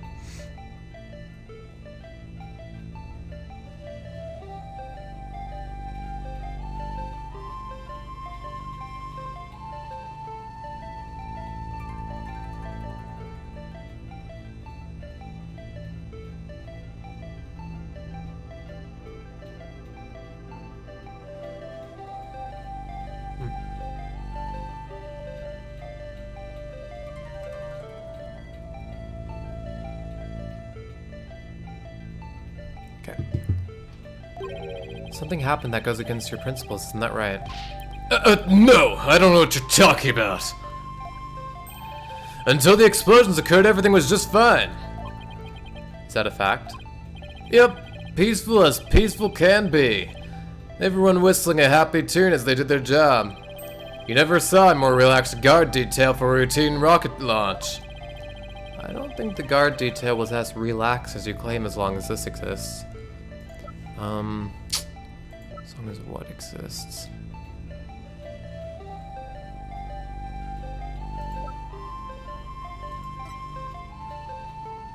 The tight security, right? Take that! Before the explosions, what was supposed to happen here was a rocket launch. And yet security was so tight they even brought in a special task force. I'd hardly describe that as a relaxed guard detail. Now hold on just one moment. The entire nation had their eyes on this extremely important rocket launch. That's why I was called in on a special security detail. As versatile as you are, I can certainly believe that that's true. But I say it's very strange that this person would be part of that detail from the outset. Detective Arm, who is a bomb specialist, right? Take that! Detective Arm specialized in bomb cases. The fact that she was here on hand means that you people knew there was the possibility that a bombing would occur. You got me, Mr. Wright. That was too easy. Unlock successful.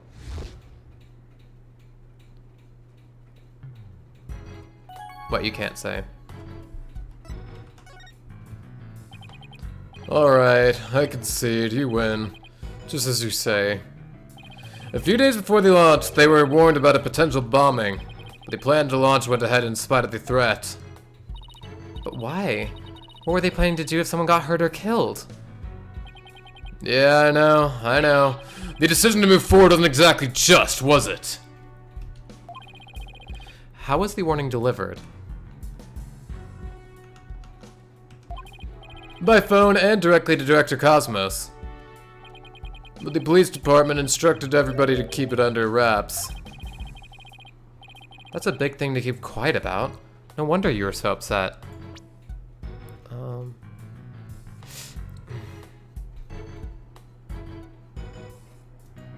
Okay. But it's not only that. I've been distraught about Prosecutor Blackwell as well. Prosecutor Blackwell? Well, as his handler, I'm sure you have a lot of difficulties. That's not it. It's a question of justice. I've been wondering about why he's allowed to stand in court.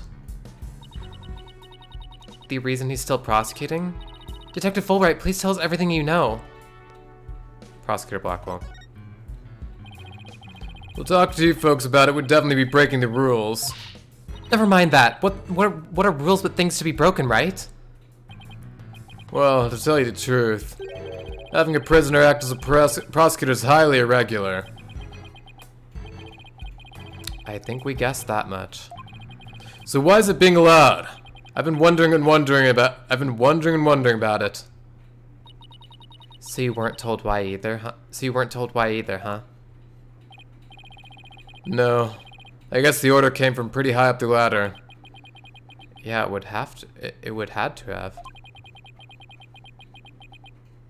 Prosecutor Blackwell told me once.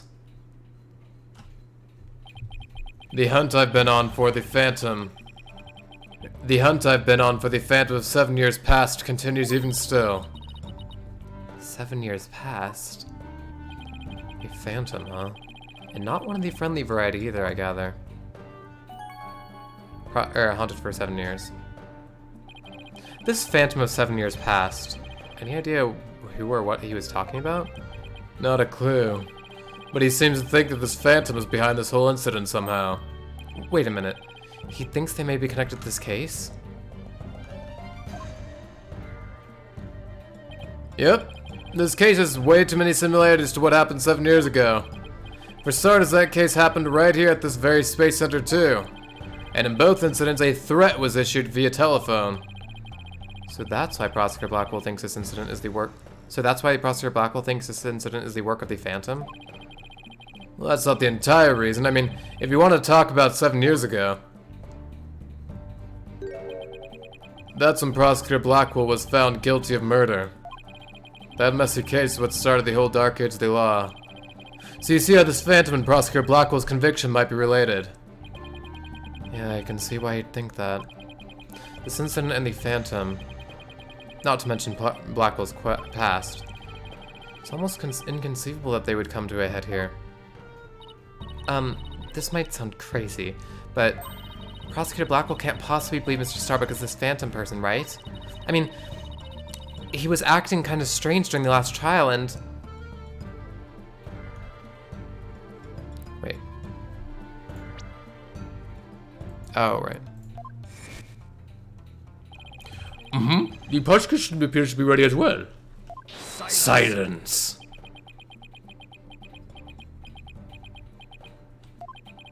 Not yet. I'm not quite ready yet.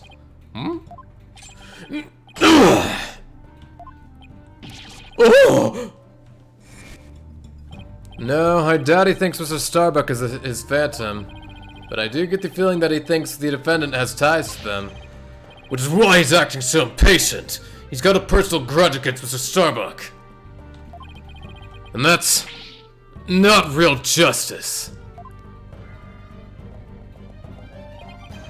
I've always trusted in Prosecutor Blackwell's judgment until now. But this time, I'm just so overwrought about it all. If he's lost his ability to think rationally, I'm afraid it might lead to a false conviction. I've never seen Detective Fulbright so tormented. This must be why he's been so cooperative. Don't worry, that's exactly what we defense lawyers are working to prevent. I feel bad for Prosecutor Blackwell, but I'm going to be rooting for your team this time. But don't tell him that. You have to promise me you won't! Detective Fulbright, I guess I was wrong about you. I swore to reform Prosecutor Blackwell and make him a valued member of society again. So I can't just sit by and watch him give in to his emotions and tear the defendant apart. You are the only ones who can stop him in court.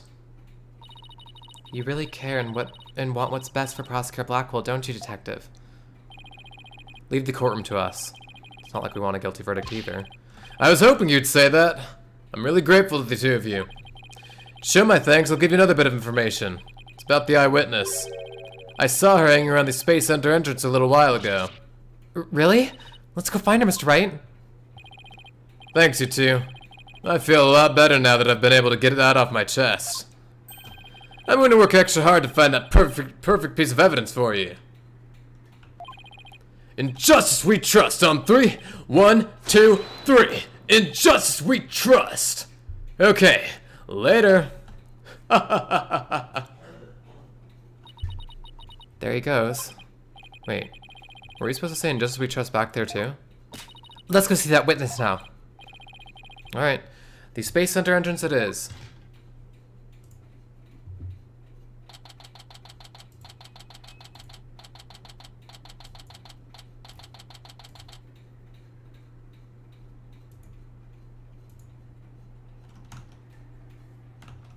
December 19th, Causeway Space Center entrance. The witness must be around here somewhere.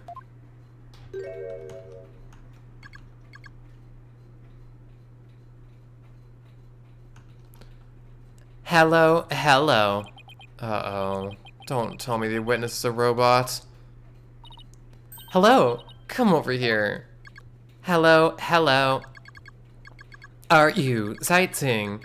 Are you lost? Are you... I am Klonko. Shall I guide you? Guide you? I don't know why, but this robot is kind of freaking me out. Hey, you're not supposed to be wandering around. Again? I've had it with you, hunk of junk. I'm outside. Am I wandering? When did that happen? Okay. Okay, welcome back, hunk of junk. You don't know how close you came. If you didn't snap out of it, I was going to put you on the curb on trash day. Nothing works better than a 42.5-degree karate chop. That's pretty specific. Excuse me, but are you the one who witnessed the murder? Oh, and I'm Phoenix Wright, the lead attorney for this case. How'd you do? Big shot lawyers, huh? I'm Maura Blackwell.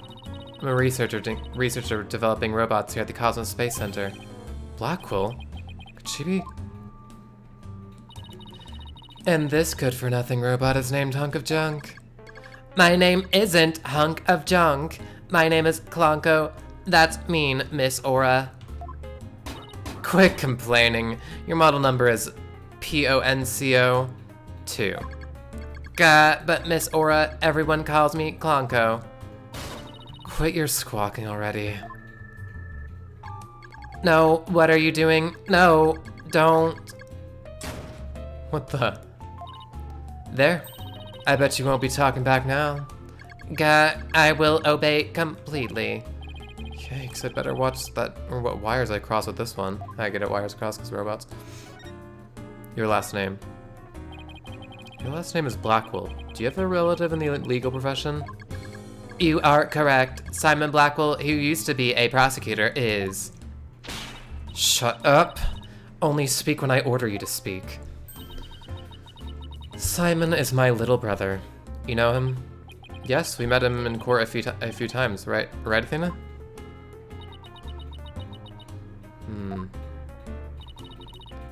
What a dull creature. Has her switch been turned off? Athena being shy? This is new. Oh yeah, I heard he was prosecuting again, despite being a prisoner.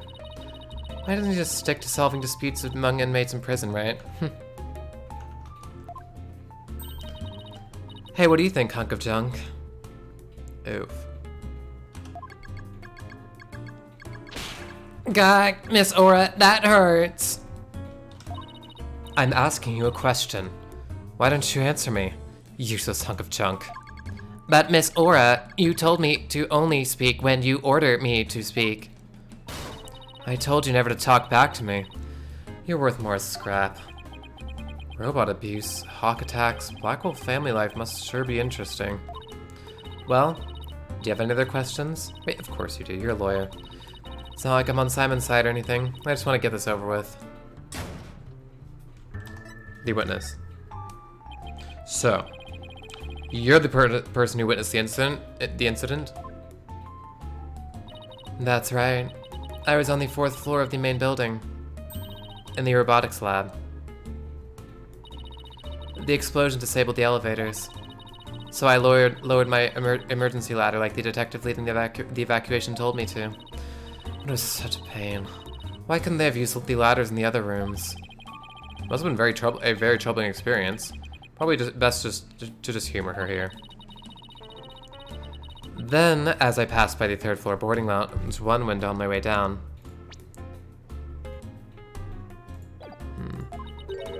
I saw the crimes that happened. And that's about it. So you saw the crimes that happened, and that's about it. I see. Wait, what? You saw it being committed? There's no time to just nod and repeat. So, you saw into the 3rd floor lounge. The very scene of the crime. That's right. There's a small window on the right side hand side of the room. I looked through that from the outside. The room was pitch black, but I saw a shady figure holding a lighter in their left hand.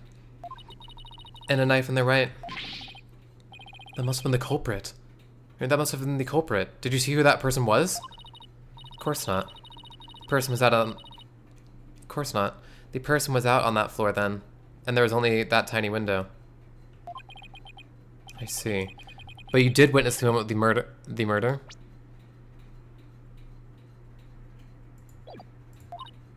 Yes, I saw the figure with the lighter raise their knife and... It happened at precisely 10 a.m. Did you witness anything else? Did the killers have any distinguishing features?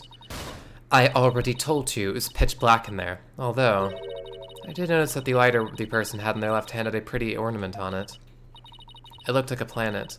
It was blue, like a little Earth emblem. They had good taste in knickknacks anyway. An Earth emblem on the lighter? I better remember that. Or a statement at the Corker. Thank you for your statement. We'll definitely prove Mr. Starbuck's innocence with it. Yeah, right. I won't hold my breath. Pardon me? Oh, did I hurt your feelings? Sorry, I just detest lawyers, that's all. What don't you like about lawyers? It's just an instinctive dislike. But don't feel bad. I hate prosecutors even more. That didn't make me feel any better, actually. Well, I can't remember what this theme song is. Is this Aura's theme? Maybe. Why do you hate lawyers? Why do you hate lawyers so much? Little thing from my past. The whole legal system is meaningless in the first place. I certainly don't agree. I mean, people are imperfect. They lie, they're influenced by silly emotions. You can't expect such imperfect creatures to uphold a reasonable system of law. I like robots much better. Even sad sacks like this one. Hey, you look alive there! What the? Yes, here I go. I am the ultimate robot with amazing... I can operate in a vacuum and exterminate we robots of the world. Alright, that's enough out of you. Getting a little too carried away. Huh? What was I doing? Yep. I like robots much better. At least you can make them any way you want them. Unlike humans with their petty emotions and constant worries. can you say such things? Feeling emotions, worrying about the things we care about, that's what makes us human. Well, the girl finally talks and she starts the speech. That's what makes us human? You mean getting angry and snorting like that? Rational thought, that's what separates humans from animals. Unfortunately, your reasoning capabilities are more akin to that of a clever little monkey. That's nothing to be ashamed of. Must be nice to have such a simple mind. Can I punch her, boss? Get a hold of yourself, Athena. Humans certainly are absurd. I said you were clever, didn't I? Poor thing. Tell me, with people like you in charge, how can I possibly trust the ecosystem, So she just trusts not only lawyers and prosecutors, but the whole legal system. The whole legal system? What in the world happened to this woman to make her so bitter? Even if somebody important to me was killed, I would never wish to see their killer brought to trial, because I'd much rather kill them myself. You can't be serious. That thing you're wearing around your neck. This? Around Athena's neck? Does she mean Widget? Oh, I get it. Well, well. Her Royal Highness has returned at last to her castle. Her royal what? She's talking about Athena? By the way, I heard the rumors. Our director's going to be the star witness in court tomorrow, right?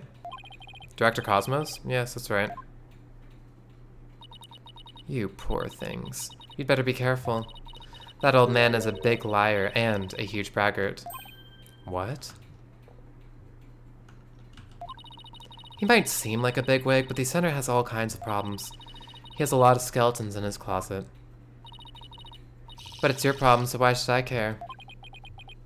What, that's it? No friendly tips? No good luck, guys? Just splendid. I'll leave you to your woes. Come on, hunk of junk.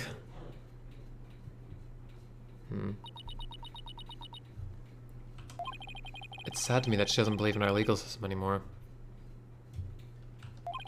She must have had a very bad experience to make her feel that way. Are you alright, Athena? You seem very down. I just can't believe she said all those things! Wow, she's really upset. Has she been trying not to let it show all this time? Well, I guess it's not all that surprising. You hear about fabricated evidence and false indictments on the news all the time. You mean that whole dark age of the law nonsense? I'm so sick of hearing about that! Well, all we can do is believe in what we're doing. Yeah. You're right, boss, I agree. Maybe it's time we went back to see Mr. Starbuck. Good idea. We should tell him about the bullet in Miss Blackwell's statement. Alright then, next stop, the detention center. Okay, let's see.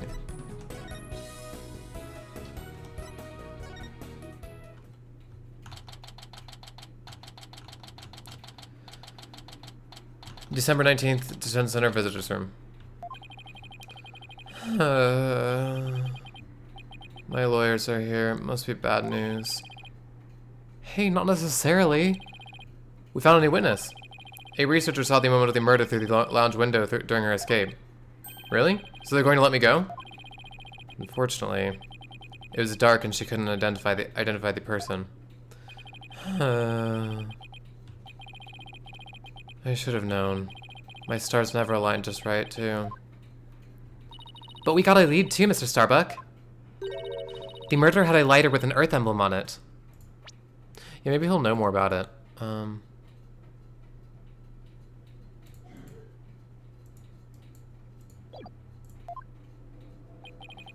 A lighter with an Earth emblem emblem? Oh! Did you just remember something? Yep, I sure did. Just a little bit, though. Anything at all would be a help, so please tell us what you remembered. Okay, now we're getting somewhere. The lighter. I thought I was unconscious the whole time. But now I remember I woke up for a few brief moments. That's huge! Do you remember seeing anything? A lighter. I saw the flame of a lighter floating in the darkness. Good, good. What else did you see? What was nearby? It was definitely the boarding lounge, so it must have been after Clay carried me there. In the light from the flame, I saw a dark shadow flickering. A dark shadow. That must have been the third party we've been looking for. Thank you, Mr. Starbuck. You've been more help than you know. If we can prove there was this third person at the scene and that they're the real killer, then you'll be cleared of all suspicion. The key will be whether or not we can identify this third person in court tomorrow. At least we have something to go on now, and that's a big plus. I should probably tidy the evidence up a bit before someone mistakes me for a hoarder. Irrelevant evidence tidied up. Now that we have a glimmer of hope, I'm suddenly starving. Why don't we go back to the office and treat ourselves to a big celebration in advance? For someone who's highly empathetic, you can be surprisingly unsympathetic. December 19th, Wright Anything Agency. So you found your strategy for tomorrow's trial, huh? Good for you, Daddy. Well, it's one step forward anyway. Hopefully it'll give us a fighting chance in court. As long as we can find out who this third person is. Now let's get something to eat. I'm starving. My vote is for Eldon's noodles. Oh, Apollo.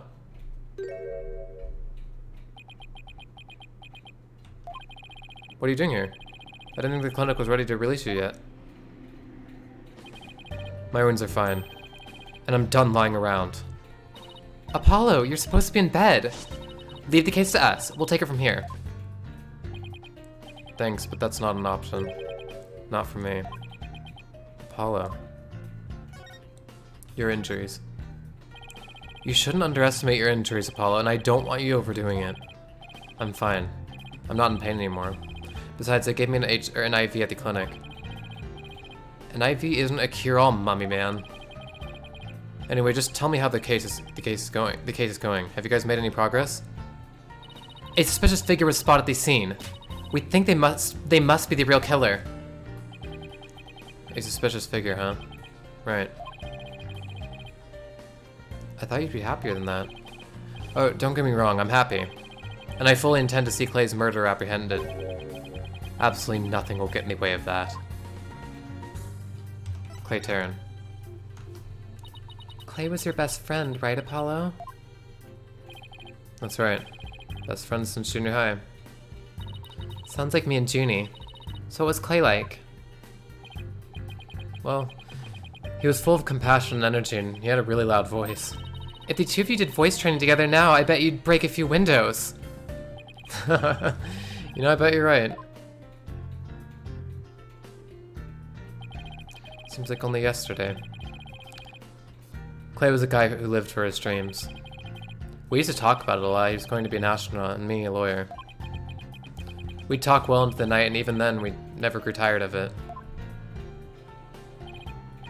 Apollo, about that jacket.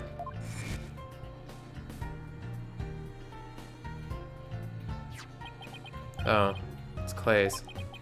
I knew it.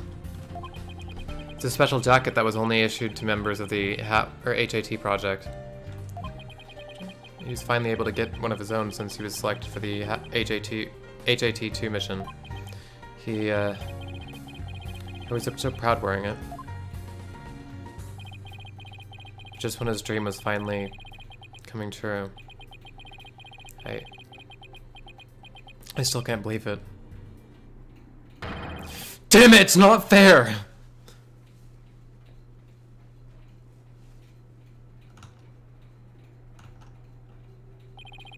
Apollo, I hope you don't try to carry the burden all alone. I guess we were both unlucky. My own debut was a disaster. I guess you're right on some level. That trial a year and a half ago wasn't exactly the smoothest of starts. That was a rough time for me. But Clay refused to let me quit. You're fine, he'd say. Don't give up. It's right before his screening exams, too. I couldn't have become a full-fledged lawyer without him. That you're fine of his is why I'm... Oops. Sorry, I totally didn't mean it. That you're fine of his is why I'm still standing here today. You're fine, huh? I'm fine. You're fine and I'm fine were like your catchphrases, weren't they? Something like that. Sure brings back memories. When we were in junior high, Clay's mom passed away in an accident. But he wouldn't show his sadness to anyone. One night I found him crying all alone in the school courtyard.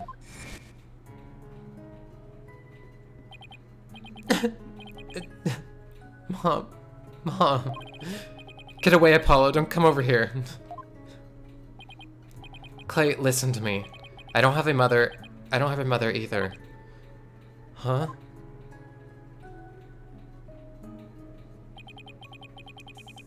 I always think everybody else has a mom. Why am I the only one? But you know, when I start to feel that way, I yell at the top of my lungs. I holler, I'm fine, and then, you know what? I start to feel like maybe I really will be fine. Apollo Justice is fine. Okay, Clay, now it's your turn. Okay. Clay turn is fine. There you go, now we're both fine. We're fine. We're fine. What are you laughing about? See? We're fine. You laughed first. I'm fine. You're fine. We're both fine.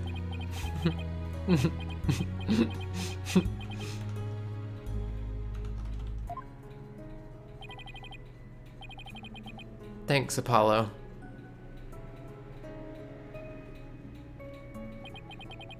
When you say it out loud, it really starts to feel real. And as long as you don't give up, you can keep on fighting. That's what we believed. As long as you don't give up. Wasn't there somebody else who said something similar? If I give in to my fear, I'll never find the truth. As long as I don't give up, I can keep up the fight. Clay called Mr. Starbuck his mentor and looked up to him. I wonder if I can be a good role model for my staff like Mr. Starbuck. Sorry, Mr. Wright, but I'll be taking leave of absence. Ah, so this is where that cutscene happens in the first episode. So actually, this isn't after the first episode, it's like during it, kind of. Like in the course of, kind of, but that cutscene was at the end of the first episode, so that must have been like, this episode must be in between the trial conclusion and that cutscene. What? Wait, what do you mean by a leave? You're really serious. Can you at least give me a reason why? When I put Clay's jacket on, I swore to him that I would catch his killer myself. So it's a little different than the cutscene, even though. But that's our goal too! I agree with Athena. We should work together to find the truth. The truth, huh? That's a noble cause. But what if the truth you seek and the truth I seek turn out to be different? I'm not sure I follow. What are you saying, Apollo? I'm going to catch the person responsible for taking my friend's life in my own way. Take good care of Mr. Starbuck for me. Now I must be going. Goodbye. Goodbye? Did you just say goodbye? I sensed a lot of seething anger and hatred coming from him. And also, suspicion.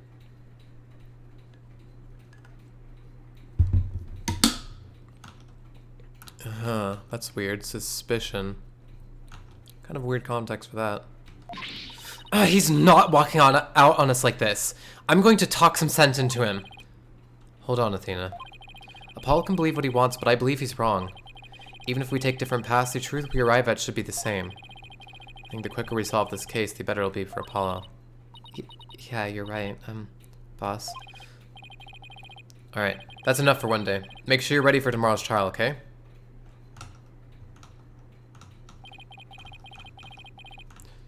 If he were here right now, Apollo would say, I'm fine. Everything is fine. I just hope things really do turn out fine tomorrow.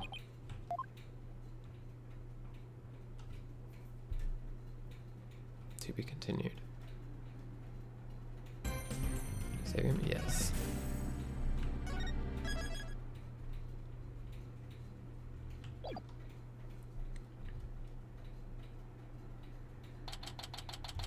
One second. Just gonna look at something real quick.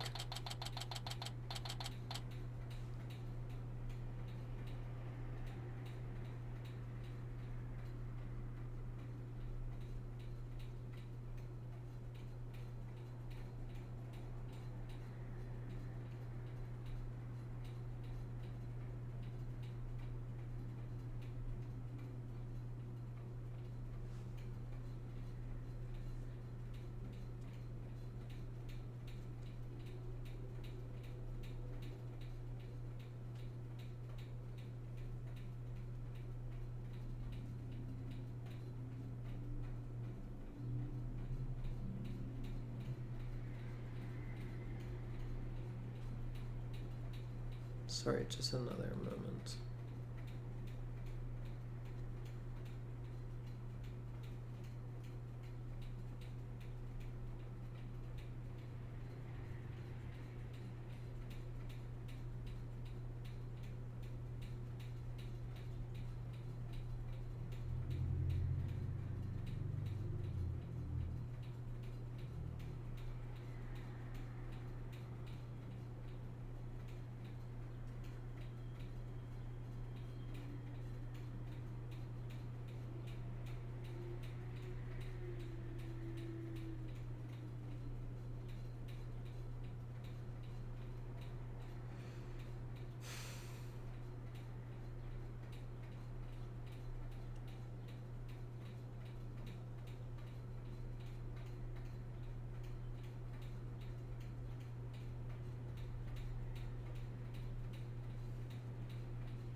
Okay, sorry about that.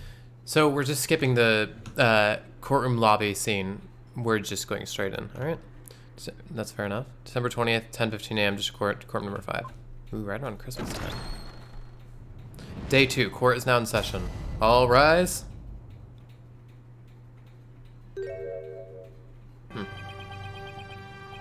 I suppose we should reconvene the trial of Solomon Starbuck or something. Objection! Your Honor, could you please come out from under your bench? There are no more bombs, I promise. Alright. Oh, yes, my apologies.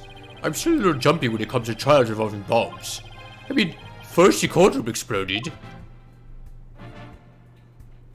Oh yeah, sure. And then Mr. Toilet self-destructed. And he threatened to blow up the courtroom again.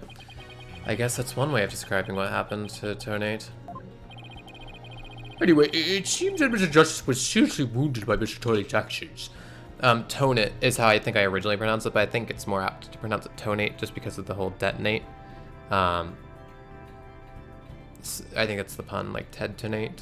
So, detonate, yeah. So you, Mr. Wright, will be taking up the defense? Do you have an understanding of what has happened in the trial so far? Yes, Your Honor. The defense is ready. Very well. Is the prosecution also ready?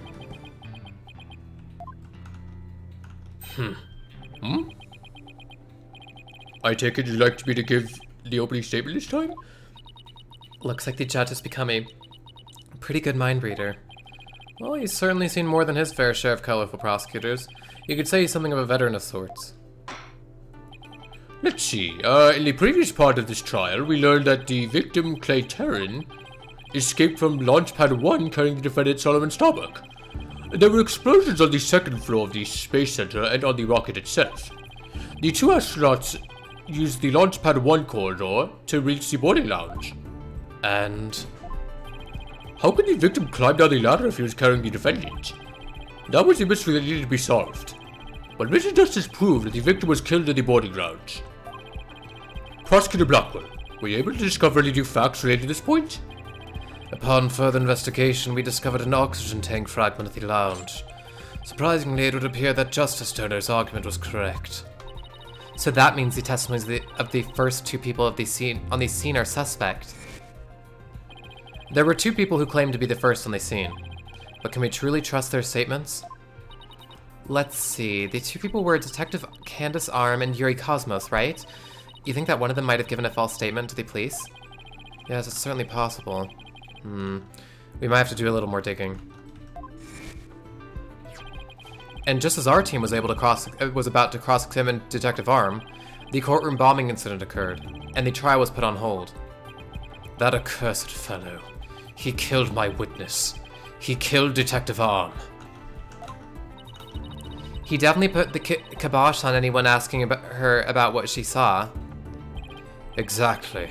In other words, the question of who killed the victim in the boarding lounge has once again become the main focus of this trial. It's obvious Prosecutor Blackwell still thinks it was Mr. Starbuck. Fulbright said that Blackwell has a thing against the astronaut. Nevertheless, the defense argues there was a third person in the lounge, and that's who killed the victim. Objection. To make such reckless claims in a courtroom takes a bold man, or a stupid one. There was no third person in the boarding lounge. Or have you gone dotty already? Old man. Objection! We'll see who's the dotard after I trounce you with my years of experience, little boy. In any case, Mr. Starbuck claims he saw someone leaving the lounge. Furthermore, a Space Center employee also saw a suspicious figure at the scene. They saw a third person?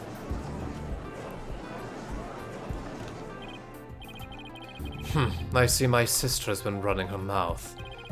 That's right, I almost forgot that Aura is Prosecutor Blackwell's sister. No matter, she didn't see this mystery person's face clearly. Therefore, there's no evidence to indicate that this person was not the defendant. I guess the possibility that the figure was Mr. Starbuck is still there. But realistically, they'd have to prove that it was him. So, having the question mark is a bonus for us. But, we have to kind of prove everything. In brief, we need to determine if a third party was there or not. To this end, we should hear the testimony of one of the first people on the scene. Director Cosmos, huh? Very well. Bailiff, please bring the witness to the stand.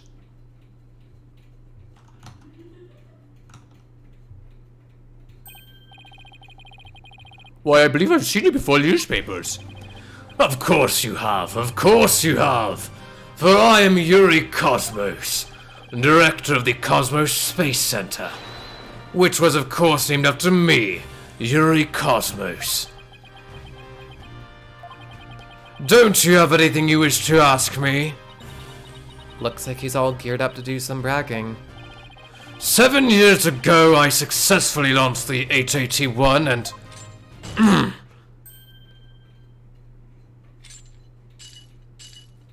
Everyone already knows how brilliant you are. Even I am trying to hold back my tears at seeing such a great man standing before me. 1 second, I'll be back and use the bathroom really quickly.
Okay, I'm back. Sorry about that. I know it was taking a while. Okay. Let's see.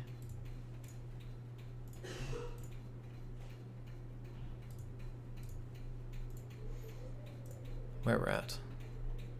Oh, hey, Tim. Sorry, I just saw it. I don't know when you made these messages. It isn't Justice himself. Yeah, more like lack skill, lack base. True. Good one, Tim. Let's see. So could you please proceed directly to your important testimony?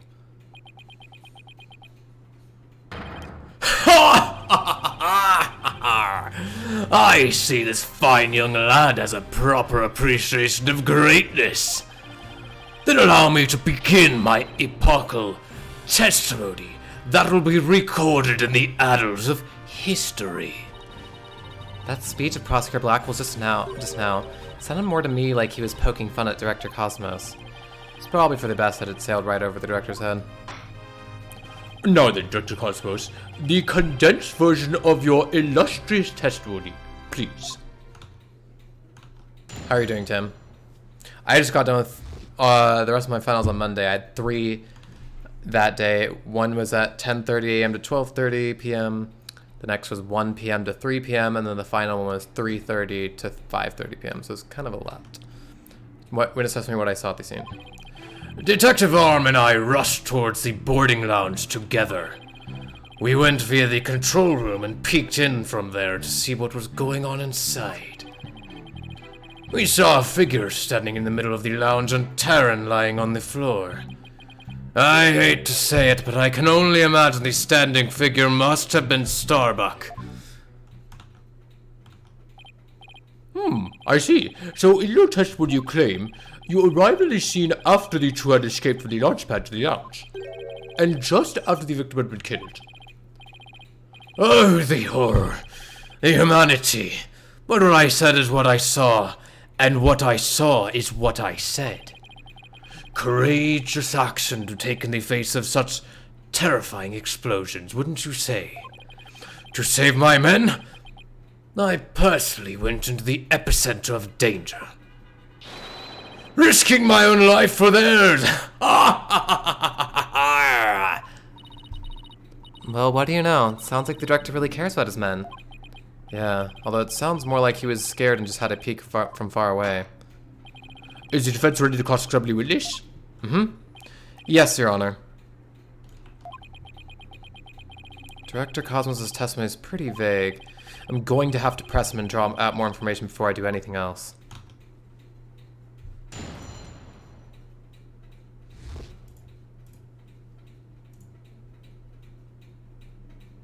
I did like your pun. I don't know if you heard, I read it out as I came back. I didn't know, like, what time you sent that at, but because I know I was gone for, like, 6, 7 minutes, 8 minutes, so.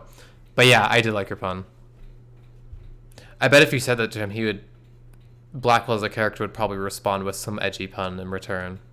Likely. Maybe pull out a sword on you. Cross-condition what I saw at the scene.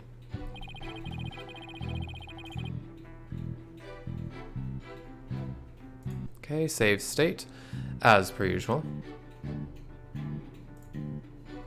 Oh, so you missed me coming back. Okay, so then, I asked, how are you doing, Tim? And also, I just got done with all my finals on Monday. I had 3 finals, one at 10:30 to 12:30 p.m. or 10:30 a.m. to 12:30 p.m., 1 p.m. to 3 p.m., and then 3:30 to 5:30 p.m. So they were literally all like 30 minutes apart. But 3 in one day was a bit rough. Maybe an idea for bringing a sword doing it. Yeah, true. I'm pretty sure we could just literally shoot him. So there's actually a game. There's actually a time when someone actually gets shot. One of the main characters gets shot at in these games. And Edgeworth, the prosecutor, in this first game, he gets almost shot to death, but barely avoids the bullet in a courtroom. Let's see. Detective Arm and I rushed towards the boarding lounge together. Hold it! Where were you coming from? The 6th floor. We are making sure any stragglers made their way to the 4th floor. Laundry day today? It's laundry day today for you? Or are you saying for me? Oh, for like the thing in the back. So that actually is a bunch of clean clothes that I just don't use because they're all like pants and I don't really like pants. But when I came, I packed a bunch more clothes than I needed. So basically I'm just going to haul that away when I move out, which is probably going to be like next week. Yeah, I'm going to move back to my parents for the summer.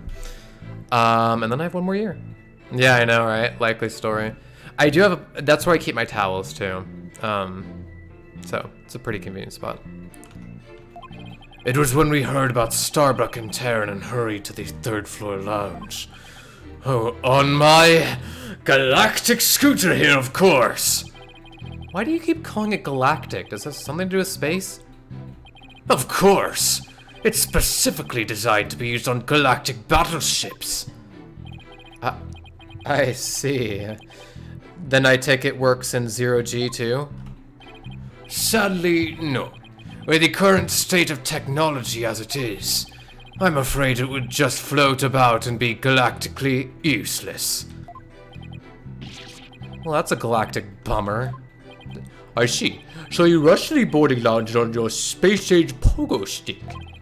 And when you got to the scene, what did you see? Pogo stick. A little bit different than a scooter, but just a little bit. We went to the control room and peeked in from there to see what was going on inside. Hold it. Let's see. So according to this diagram, you didn't have to go through the control room to get to the boarding lounge. You didn't have to go through the control room to get to boarding lounge 1. Looks like you could have gone there from the southern corridor as well. Yes, but in her haste, Detective Arm rushed ahead of me towards the control room. All I could do was merely follow behind her. I see. So we peeked into the boarding lounge from the control room door and...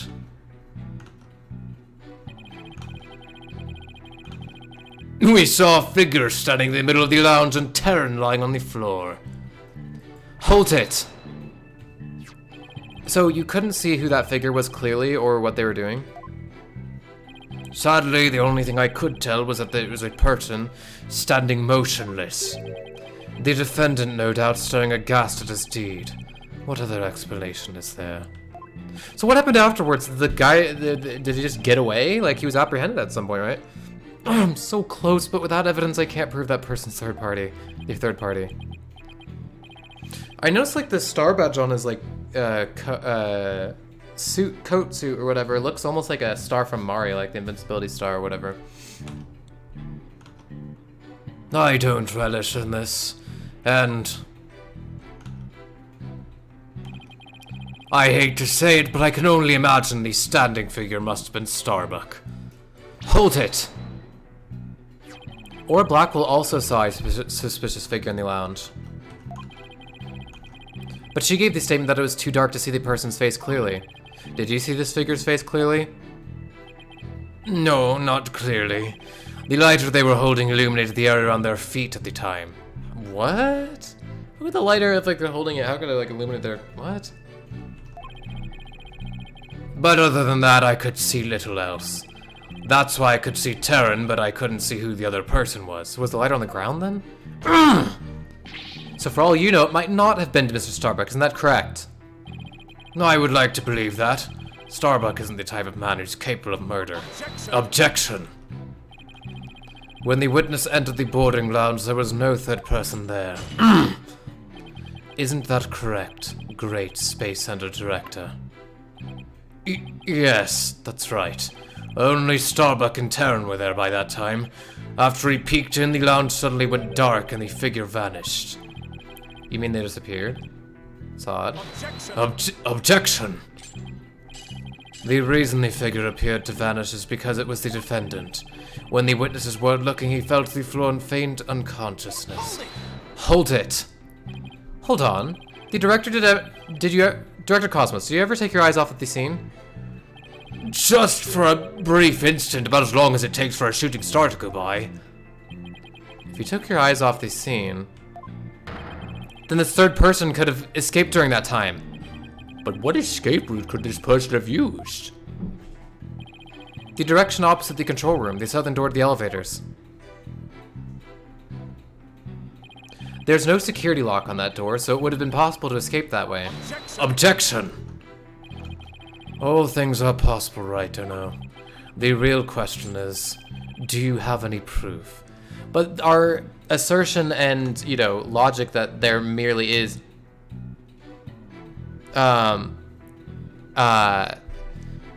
there merely is the possibility is our job, and doing so, the burden of proof against such would be on the prosecution's duty, but in this world it's a little different.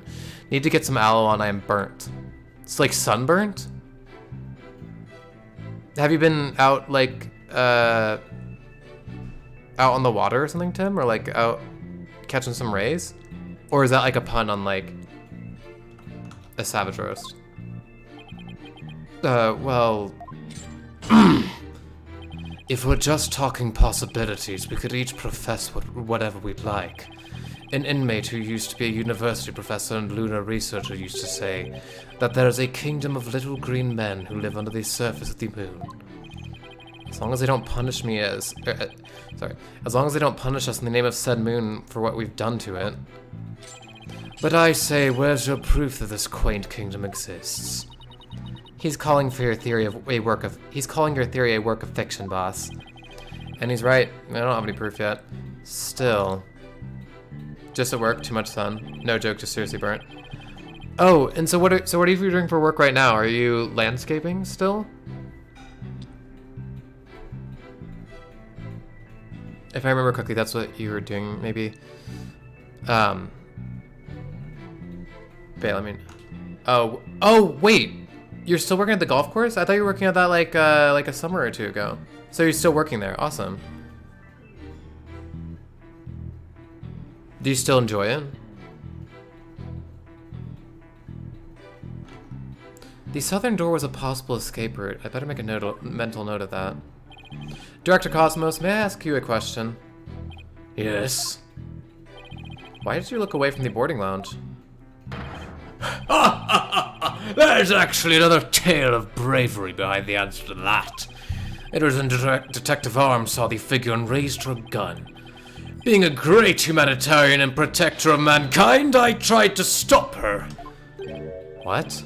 You're saying Detective Arm raised her gun as soon as she saw the figure? I imagine her instincts as a detective told her they were the killer. Right, you do landscaping at the golf course, right. So are you gonna work there all summer then? Oh yeah, and also how did those final projects you were telling me about go? You were telling me about that one of the last times I was streaming.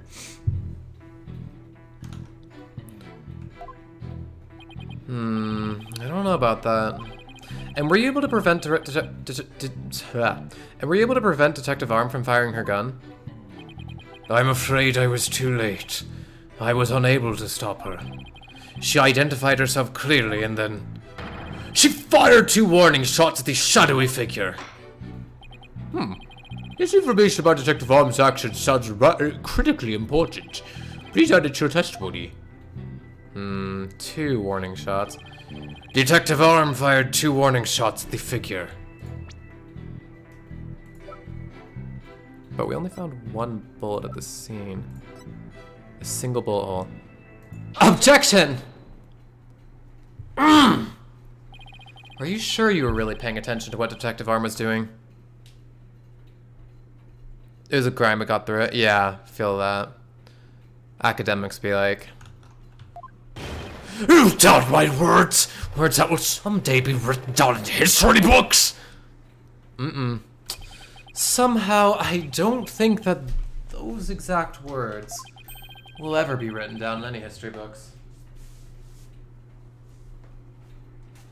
Sad.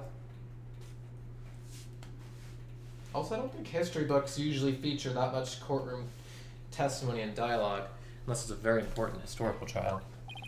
Mr. Wright, could you please explain yourself so that we can all understand? You say that Detective Arm fired 2 warning shots, and yet, only 1 bullet hole was ever found at the scene. What? Only 1 bullet hole means the gun was only fired once, and yet Director Cosmos is saying Detective Arm fired 2 shots. No editor would allow such a glaring contradiction in a history book. Into a history book. Objection! Unfortunately for you, the witness's words are true. We confirm that 2 shots were fired from Detective Arms' gun.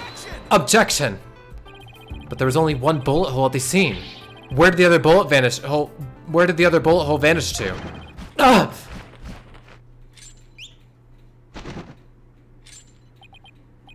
You should know the answer to that already. I was thinking the other one could have gone to the oxygen tank, but that wouldn't be a warning shot. That'd be shooting at the arm of the... Yeah. I should? During the previous trial, a certain oxygen tank was presented as evidence. We've already discussed that it ruptured in the lounge, have we not? Well, it appears that the thing that ruptured it was a bullet. A bullet that was found near the tank, to be precise. This bullet was fired from a .38 caliber gun, the same caliber as the detective's gun. Okay, but then what about the .10 caliber bullet we found at the scene? What? Oxygen tank data updated in the court record. The rifling marks also match up. There's no question that the bullet was fired from Detective Arms' gun. Bullet from Arms' gun added to the court record. Rifling marks? They're like a gun's fingerprints on a bullet, correct?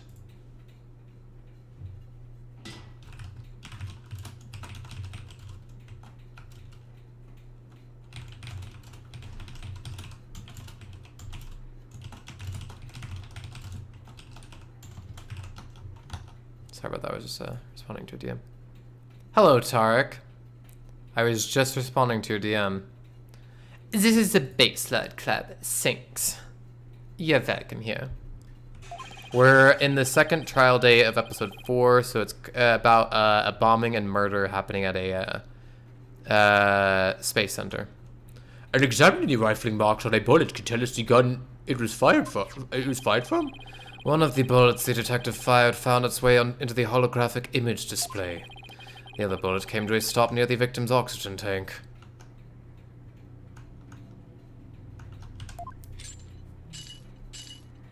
The evidence confirms the director's statement that the detective fired 2 shots.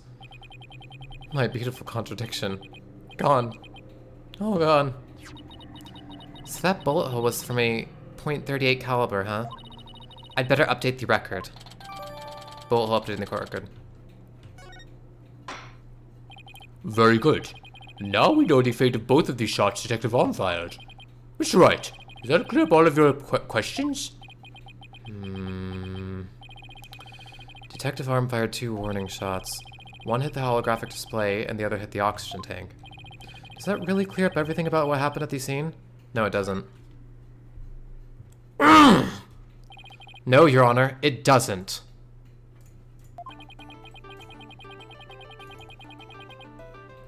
Detective Arm fired 2 warning shots from a .38 caliber gun. But that doesn't explain the existence of a certain piece of evidence we found at the scene. A piece that points to the existence of a third person. Oh. Very well, but it won't do to keep us waiting, Mr. Wright. What piece of evidence suggests the possibility of a third person at the scene?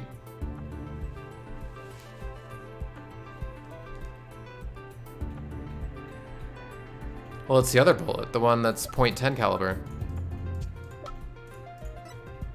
Take that! And what is this metal pellet supposed to be?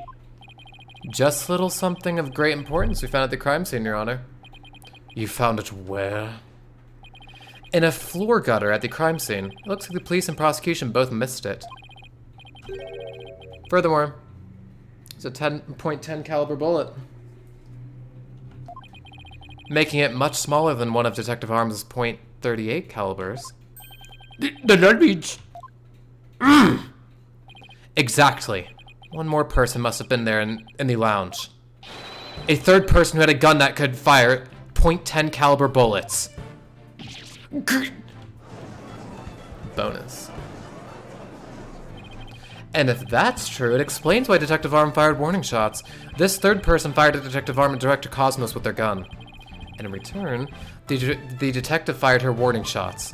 Isn't that how it really went down to Director Cosmos? Ha ha ha! Looks like you've deduced my miraculous tale of survival. Yes, you're absolutely correct. The mystery person fired upon us. How could you forget that detail, though? What's this now? What? You never breathed a word of any of this to me before. Ha ha ha! Well, all good men have a secret or two, don't you know? Foolish old geezer. So Director Cosmos really has been hiding the presence of a third person all along. Director Cosmos, I want you to testify to the court about what you really saw. You may be a very great man, but in my courtroom you are just another witness. You won't receive any special treatment here. Now please give out your testimony. The judge, when there's some guy who makes, or who edits his story once. You won't have any safe haven here. When Daily Hawthorne edits her, like, testimony like 5 times. Well, of course, little missy. Like, bruh. When it says when I really saw it, the scene. That was a reference to Trials and Tribulations.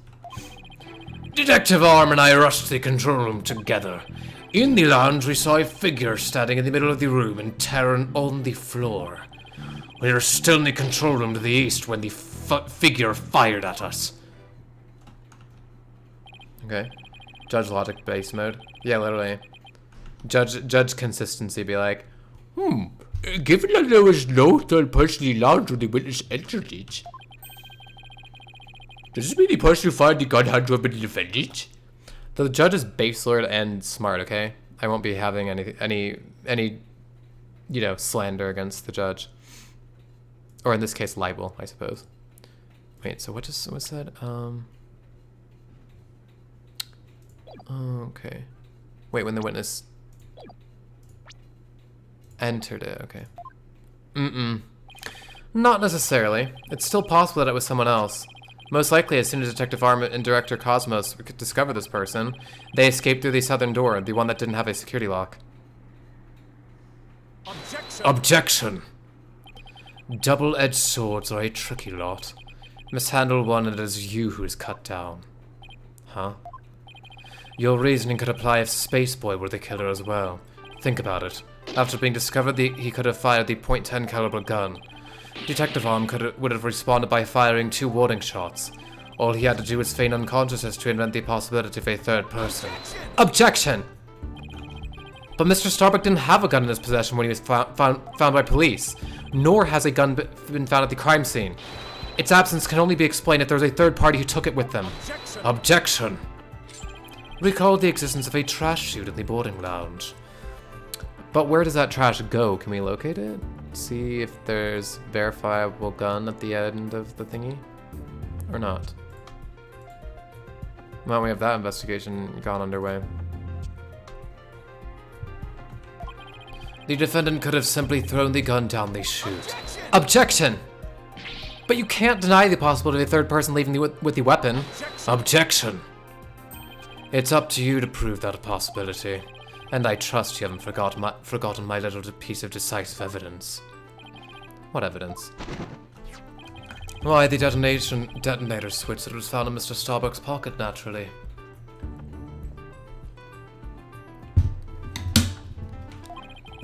The most compelling evidence of all that tells us he is the culprit. I did forget all about that. Okay, but why not by the same logic? Why didn't he throw that detonator switch down the chute? You know, the garbage chute. Why would he have so much incriminating evidence on him? Seems kind of sus. I'm pretty sure when the police find like too much compelling evidence, like planted, there's suspicion that there's been some framing going on. But you know. Look, your baldness, how deliciously obvious it is that they lack the evidence to rival mine. Wow, he sliced our third person theory to ribbons and served it to us just like that. Yes, well, I have a question of my own, actually. That bullet that the mysterious figure shot, what did it hit exactly? It hit me. What the? Does that mean you're a ghost? I was wondering when you would realize it, your baldness. Director Cosmos is an authentic, bona fide ghost. He can even pass through walls. Objection! Prosecutor Blackwell, shame on you for teasing the nice old gentleman. Oof. Your baldness, it was all in jest. Please show yourself again. Aye, sir. In that case, how did you manage to survive being shot, Director Cosmos? Ha ha ha ha! I'm glad you asked. It was a miracle. A miracle befitting a great history-making figure such as myself. The bullet hit my glorious Medal of Honor, whereby it ricocheted, thus saving my life. What? Yeah, the judge back. Ghost, help me! That's unbelievable. I have to check this out. Oh wow. Look at that. There's one extra Gaiaxis star. The odds are literally astronomical. I guess it really was a miracle. Oh yeah, the dent forms another star. Wow. Would you look at that? That's cool. It's beginning to really feel like the cosmos is watching out for Director Cosmos. But why did you conceal this information, Director Cosmos? A great man such as myself has to hide things on occasion, no matter how much it hurts. It is the plight of the truly great. It may be hard for this generation to understand. I don't know, but it sounds fishy to me. What else is he hiding? Let's just cross-examine him and see what we can find out. Now then, Mr. Wright, your cross-examination, please. Cross-examination. What I really saw at the scene. Okay.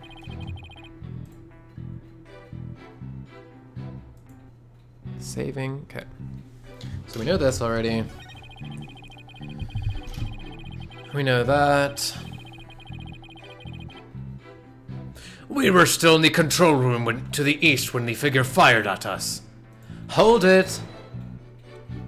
So in other words, you were fired at while you were at the control room door. Wait, but then how did it hit his metal?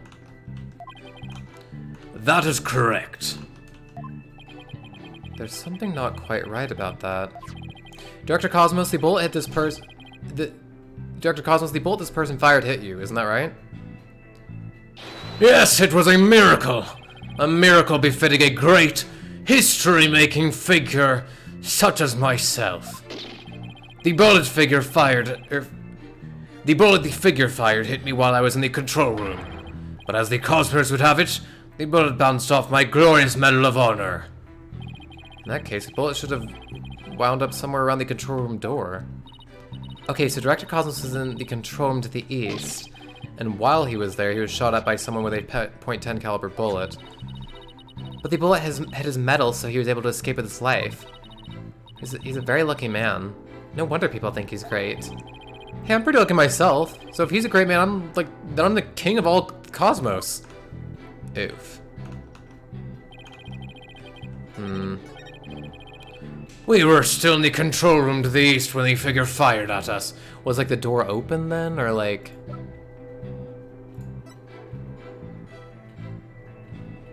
gonna say the door is the contradiction here. Objection! What? This piece of evidence makes it clear that there's a contradiction in the witness's testimony. I'm afraid I just don't see it. Not even with your sharp and discerning eye, Your Honor? I'm afraid not. But you claim to see it?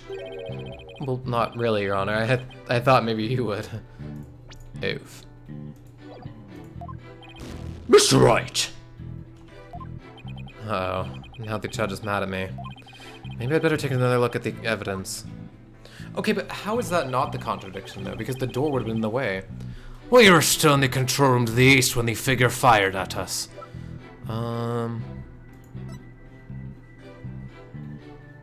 Oh, I guess it could be the bullet, too, because it ended up in the southwest corner of the room. I don't think it would ricochet that hard. Objection! There we go. Because I guess for the door, it could have been open, but they were still in the room. Director Cosmos, I believe you are telling this great court a glorious lie. A great man like me? Tell a lie? Have you ever heard of such a thing in all of history? My accusation is based on the positions of the people who were in the lounge. According to your testimony, you and Detective Arm were near the control room door, and the mystery figure was standing in the middle of the boarding lounge. If, as you say, the figure fired a gun at you from this position, then the bullet would have traveled in this direction. However, we found the .10 caliber bullet here. Oh. This trajectory and where the bullet was actually found contradict each other. Dr. Cosmos, where were you really when you were being shot at?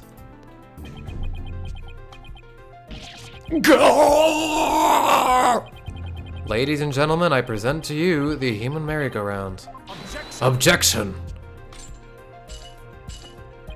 Don't tell me you've forgotten already. Didn't the witness himself just tell you? The bullet hit his metal.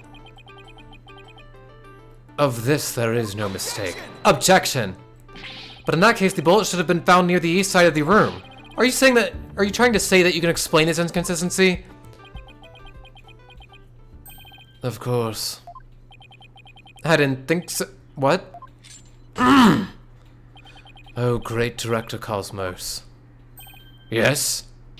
Is there something you'd like me to expound upon? You were in fact not in the control room to the east, were you? You were looking into the lounge from the door to the south, is that not right? Uh-oh.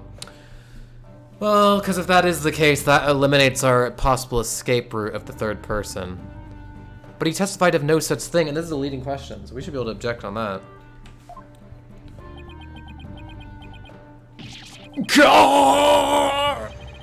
What are you getting at?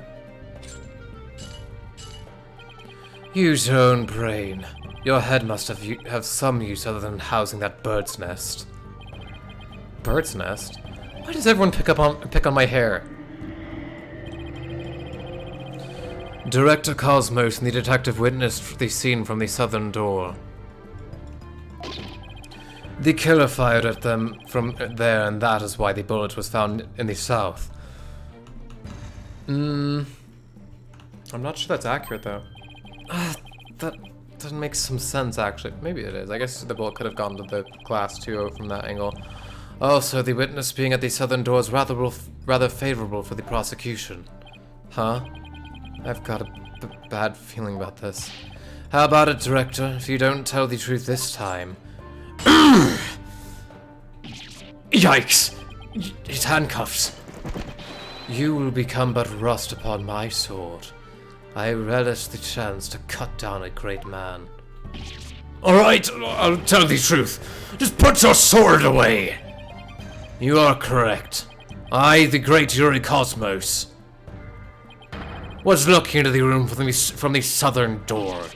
What? That's the complete opposite of all the testimonies given so far.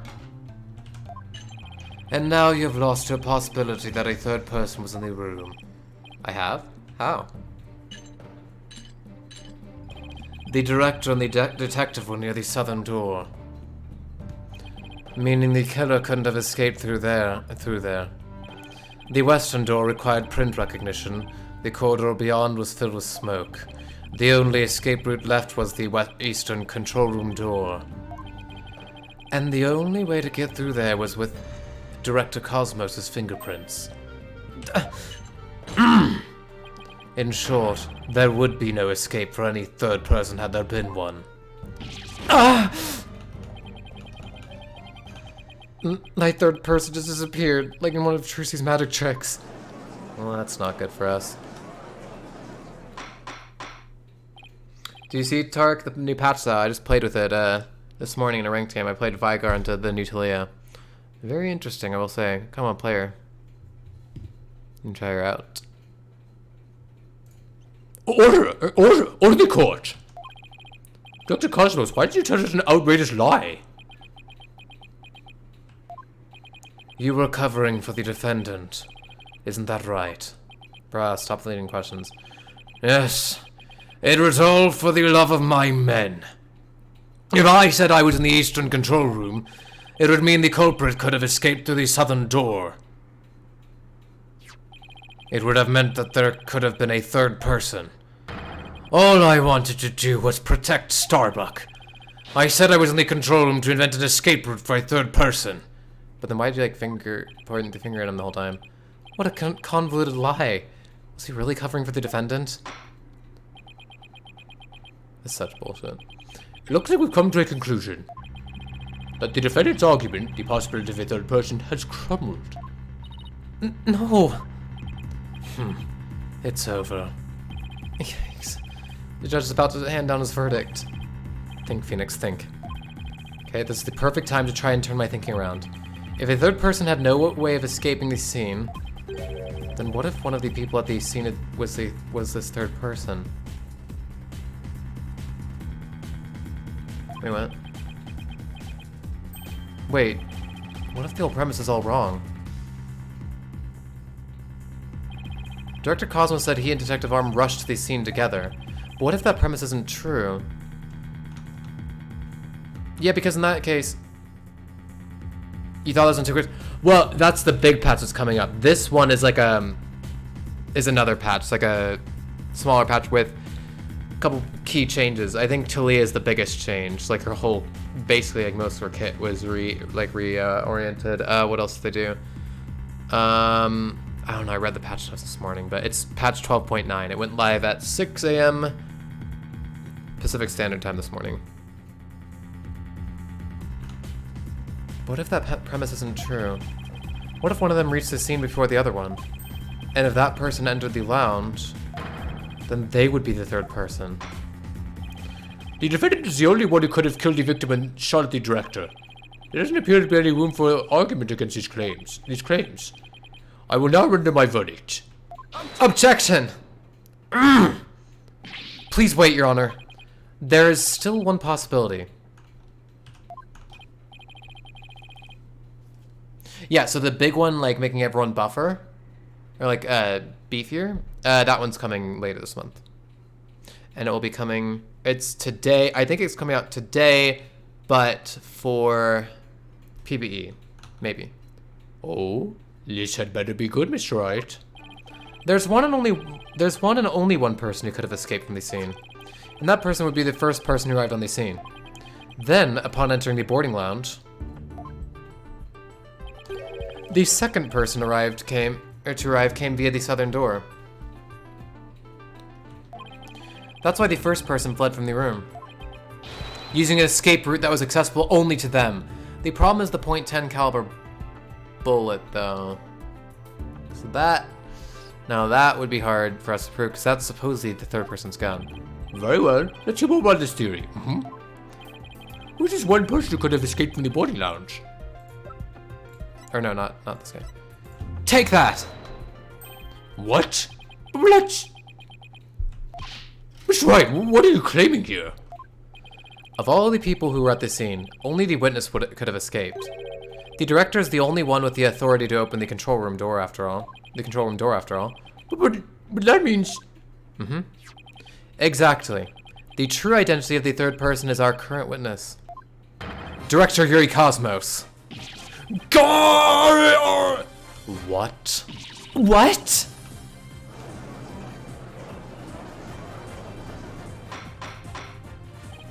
Order! Order the court, I say. Mr. Wright, you explain yourself in more detail. I assert that Director Cosmos arrived at the scene before Detective Arm, and entered the boarding lounge alone. Detective Arm arrived after that and saw a suspicious figure who was actually Director Cosmos standing in the lounge. And that's why she fired those 2 warning shots. I've been hit! I've been hit on the starboard side! Captain Wright, it's a direct hit on the enemy ship, sir. A magnificent shot. Warning shots fired from the enemy ship. Prepare to intercept. Cosmos, you have told a lie in this court once again. I've been hit! I've been hit on the port side. The enemy has called in reinforcements. Earth to Cosmos Control Center, requesting permission to ask that you return to reality. But my ship will not go down to anything less than the ultimate weapon of evidence. Objection! But I do have evidence. In fact, you could say that your battleship bears its scar. If Director Cosmos is the third person or a Blackwell saw, This third person fired at Detective Arm and Director Cosmos with their gun. And in return, the detective fired her warning shots. Isn't that how it really went down, Director Cosmos? Ha! It looks like you've deduced my miraculous tale of survival. Yes, you're absolutely correct. The mystery person fired upon us. Cosmos be like, yeah, Help me! Director Cosmos must have been the one who fired the .10 caliber gun. When Detective Arm discovered him in the lounge. So I guess we could test to see if the bullet dent on his metal is, like, what caliber it is. It only makes sense that he would have turned and shot at her. Therefore, the evidence on the director's body is of a different kind of relevance than before. Once we compare it against another piece of evidence, the mark that you received from the third party will be all the proof we need to prove that you were the one who won there in the lounge. Brace for further impact. Comparison against this piece of evidence will prove that you were the one in the lounge. Take that! The .38 caliber bullet found on the floor at the scene didn't hit the oxygen tank. It hit Director Cosmos' metal. If we have that ricochet mark on the metal analyzed, I'm sure the caliber will match up. And if that mark proves to be from a .38 caliber bullet, it will prove that you are the third person we've been looking for. God! The bridge is destroyed, losing altitude, all hands aboard the ship. If that's true, then what about the bullet that hit the oxygen tank? It was the .10 caliber bullet. In other words, it was the bullet fired by Yuri Cosmos. Isn't that right, Director? No! You've got it all wrong. What? The engines have started again? It's a miracle. I'm not going down yet. Witness, stop and want to confess the truth. You don't want the history books to say that a great man was a great liar? Then accept your fate and tell the truth. Are you giving me orders? Me, the great director of the Cosmos Space Center? Gar, but the Cosmos revolves around me. What the? Oh, someone get me off this thing! Order! Order, court! Will someone please stop the wheels from spinning?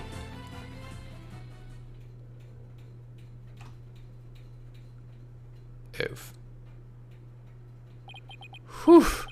Thank goodness we were able to stop him from spinning off the face of the earth. While he was twirling, I took the liberty of running an analysis on the mark on the metal. It was made by a .38 caliber bullet, matching it with the size of Detective Arm's firearm. Ah. Are you ready to confess the truth, witness? No, you've got it all wrong. This is just a misunderstanding. Is he going to start piling on more lies? Looks like it. But no matter how many lies he tells, I'll just expose them one by one. I'll make that big liar tell the truth. To be continued. What the? Okay. You know, I was going to stop at around 4, like at this next hour, but I think we're kind of getting close to the end of this episode, so I'd rather just finish it now so we can kind of put this game on hold for a while until we get to the next episode. Director Cosmos, a new possibility has been presented by the defense.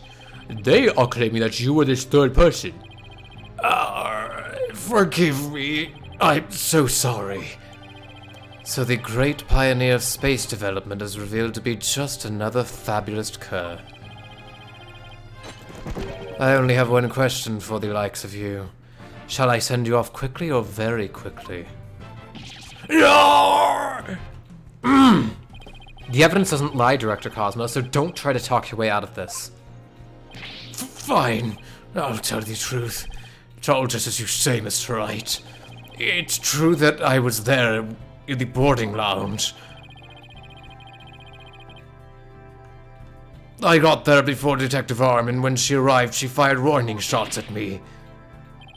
I was afraid people would mistake me for the killer, so I escaped to the control room. I then went past the elevators and all the way around to boarding lounge 1 again. I came up behind Detective Arm and pretended to be the second on the scene. What a troublesome old man you are, with such convoluted deeds and thoughts. I see. So then, are you still insisting that you did not kill the victim? Of course I am. When I arrived at the lounge alone, I saw the true killer. Oh, and where did they escape to then? The great Yuri Cosmos was a history-making witness. Hold it! Now hold on just one moment. We just proved a few minutes ago that the third person that Mr. Starbuck and Miss Aurora Blackwell saw was you. No, it wasn't me. I saw the purse as well. If I were the killer, why would I lie to cover for Starbuck? I would just leave him to take the fall. Okay, but you kind of were pushing it on him a little bit. That is an excellent point. But sure, him claiming that now is... All I wanted to do was protect Starbuck. I said I was in the control room to invent an escape route for a third person. Well, it makes more sense if he told those lies to cover for Mr. Starbuck. Still, a lie's a lie, Athena. So Director Cosmos claims he's not the culprit, but where's the proof?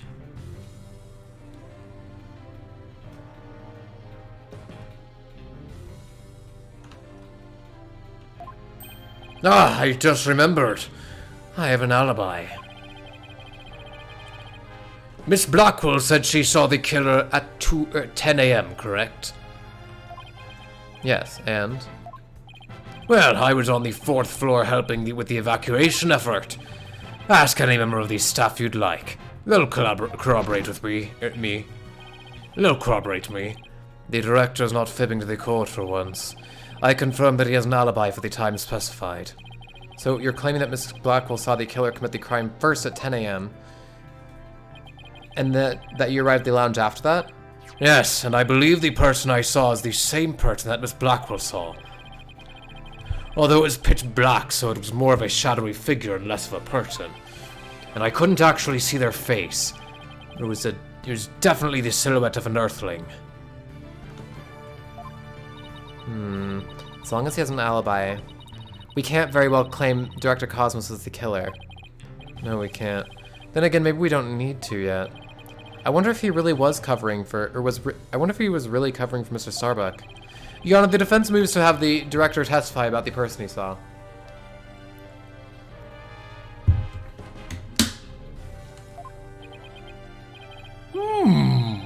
Very well. Dr. Cosmos, your testimony, please.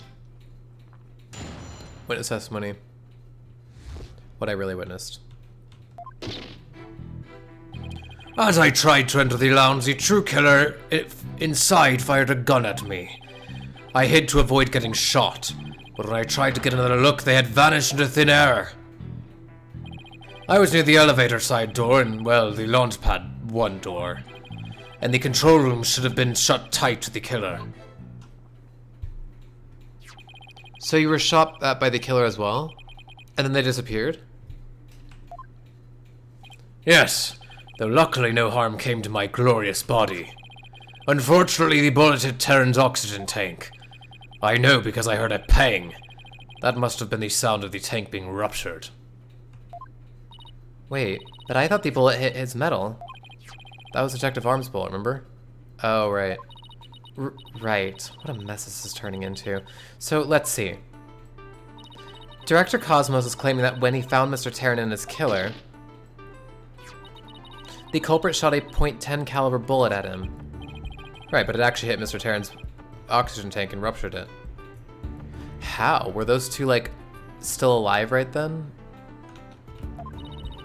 And then the killer disappeared and the director went to the boarding lounge. When Detective Arm caught up and fired those warning shots at him. Jeez. Warning shots that hit the chest, like the metal. He's been shot at a lot. Judging by his metal, it looks like one of them almost took him out, too. Good summary, but that doesn't explain where our mystery killer went. Director Cosmos, I was wondering if you could elaborate on when the figure disappeared. Yeah, we kind of need to know this information.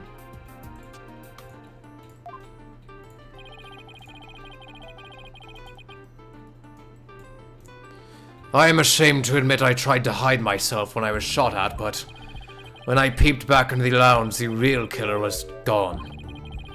I rushed to the lounge straight away to investigate, but what I found was Terran with a knife in his chest and Starbuck out cold on the floor. So we have a culprit who vanished from a scene that had no escape route. Vanished without a trace. It's truly like one of the great mysteries of the cosmos. Silence. A riddle of the ages indeed, but I'd rather know how a fibbing leech such as you can be lauded as great.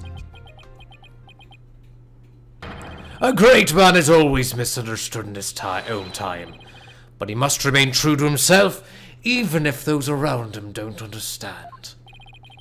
Wow, that might be the first true statement he said all day. But how do you suppose this person managed to vanish so suddenly? Simple, because it was Spaceboy himself. When he was spotted by the director and Aura, he quickly feigned unconsciousness. That would certainly take all the mystery out of the idea of a vanishing culprit. I want to raise an objection, but I don't have any counter evidence.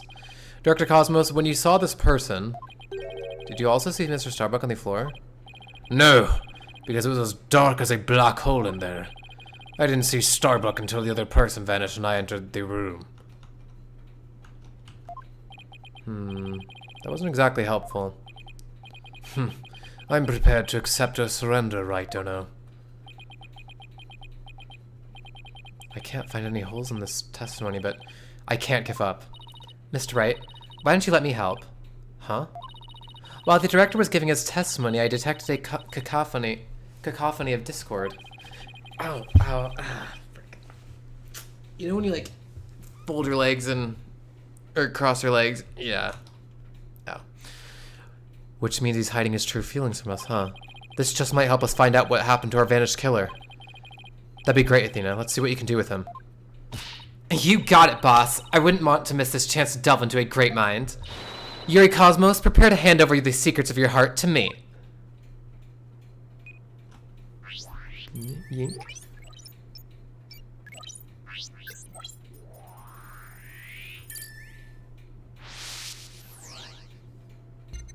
Okay, 1 second. I'm going to take like a 5-minute break real quick just to rest my voice real quick and maybe have some water, but I will be right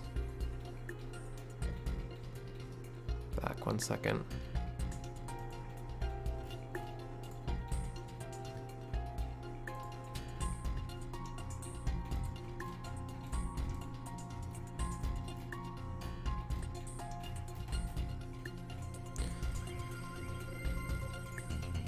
Wait a minute.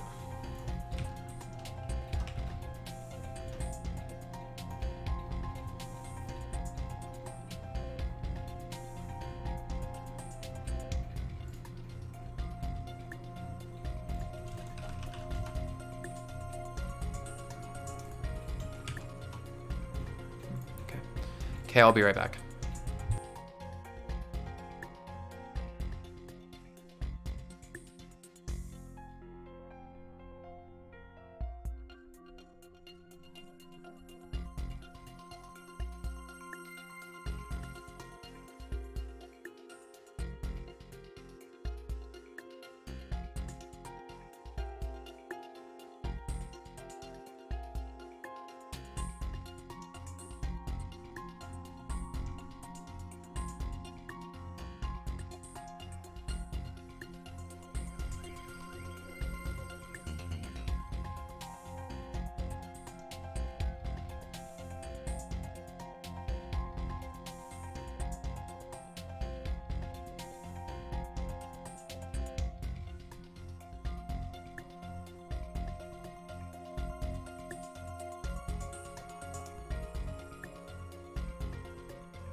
Okay, I'm back. Sorry about that. Let's see.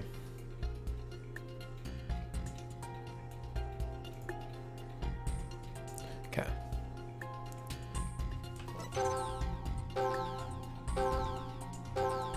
Yeah, I guess that would cause anger. And, like, surprise and terror.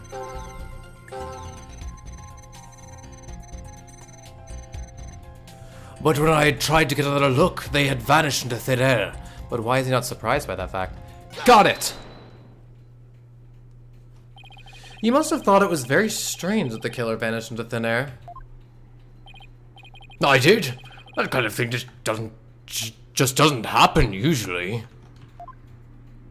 And yet, at that time, you barely registered any shock at the occurrence. What? Why are you...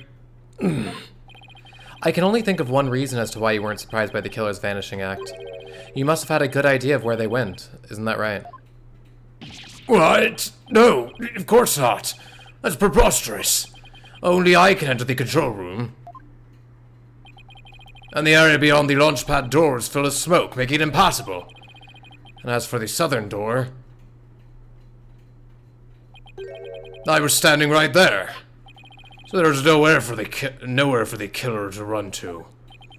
Maybe. Maybe not.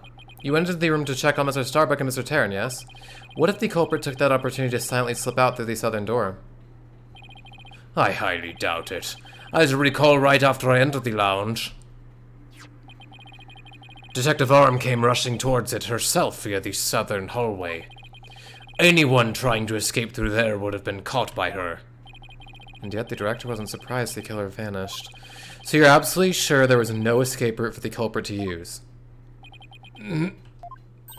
It's working, boss. One more punch and it'll be a knockout. There seems to be one more emotion that's at odds with this testimony. Go get him. Okay, back in the Matrix it is. Trying to pinpoint our way to victory. Hey Gray, good to see you. How was school? And watch out, these are spoilers for a very important episode of this game, so I don't want you to see spoilers necessarily. You could like tune into the stream, but like maybe mute it. I appreciate you being here. I know we're gonna get this game eventually and you'll see it, and I don't want you to have it ruined, like it's spoiled for you.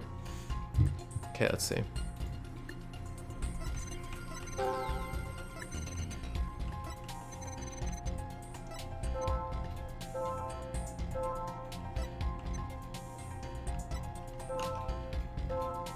Good. And you have about like 16 days or so left until you're done, I think, right? And well, the launch pad 1 door. What about it? Got it! Correct me if I'm wrong, but you seem to be afraid of the Launchpad 1 door. The great Yuri Cosmos? Afraid? And what basis do you have for that outlandish accusation? Whether I have any basis or not, you seem quite distressed by it. I'm most certainly not. Gotcha. Director Cosmos, there's something about the Launchpad door you're not telling us, isn't there? Wow, he's speechless. It looks like you hit the nail on the head, boss. I'll just input those 2 pieces of data and... Yes! Just what I wanted to see. Ah, noise level reduce bonus. Presto changeo! Less Discord. It looks like we're on the right track. Thanks, Athena. That'll make sense of what we've learned. Director Cosmos wasn't surprised that the culprit suddenly vanished in the lounge, which points to the possibility that he knew where the killer had escaped to. Furthermore, talking about the door to the launch pad made him uneasy. In other words, he's probably hiding something about the launch pad 1 door. When we put these 2 pieces together, only the one solution to this puzzle comes to mind. Director Cosmos, did the real killer escape through here? Here. Take that! The culprit went through the Launchpad 1 door to escape, didn't they? Yes. I mean, no. Disaster to starboard. We're going to crash into an asteroid. A master tactician, you are not. But the area beyond that door was filled with smoke, wasn't it? True, but this is still the only logical answer there is. If we can just figure out what the director is hiding with the Launchpad 1 door, We should be able to iron out the logical inconsistencies. That door required fingerprint recognition. Only Starbuck, Terran, and I have access. I don't see how the killer could have opened that security lock, do you? Discord? Yeah, true, Gray. The word Discord means like competing, not voices necessarily, but like argument, maybe, mismatching of things that aren't, you know, working well together. There's some friction. That's what Discord means, and that's where that word came from. And that's where the name of the company came from as well in the application. Desktop application and mobile application. That's an easy one. The killer was right there in the boarding lounge, meaning there's a way he could have easily gotten past that security lock. Come to think of it, we did examine the prints on the fingerprint recognition device. I propose that the killer used this person's fingerprints to get past the security lock. Solomon Starbucks. Take that! That's... Mr. Starbuck was lying unconscious there in the boarding lounge. Anybody could have easily gotten past the security lock by using Mr. Starbuck's prints. And actually, Mr. Starbuck's prints are exactly what we found on the device's screen. It looks like he does have something to hide about the Launchpad 1 door. And I'm betting it's got something to do with the culprit's escape route. No, Gray, you don't have to leave. I just don't want you to, like, have it spoiled for you, because I think that'll, like, make it, maybe it won't be as fun for you. So what you could do is you could perhaps stay in here with us, with me, and, like, mute it, maybe. Or, like, maybe just put it on the background so you're not focusing too much on it. Those are my suggestions, I would say. I don't want you to outright leave, no. I just know that there's spoilers here. But I don't have enough information to see the whole picture yet. You know, something just occurred to me. Would you like to hear it? Huh? Oh, yes, by all means. There's a security camera in boarding lounge 1. Right, the one that recorded the victim and the defendant. What about it? What about it, Your Honor? If the true culprit escaped to the Launchpad 1 corridor, that might be recorded on the security footage as well. Then the mystery would be solved. What do you think of my logic?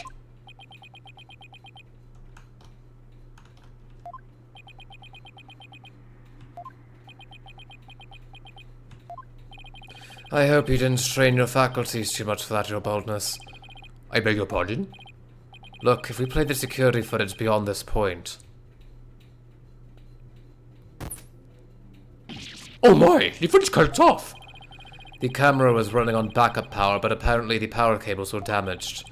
Most likely by the after effects of the explosion. There is no footage after this, be it of criminals or space aliens. And I thought it was such a good idea too. Just because your grandchild is watching the gallery doesn't mean you should try to show off too much, Grandpa Boldness. Prosecutor Blackwell! How did you know about my grandchild? I think his grandchild just learned a little about the harshness of the adult world. Setting aside the issue of grandchildren, I'd like to have the witness continue.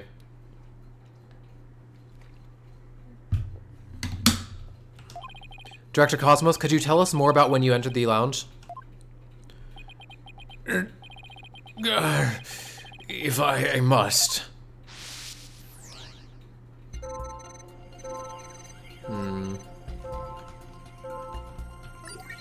Info update. Okay.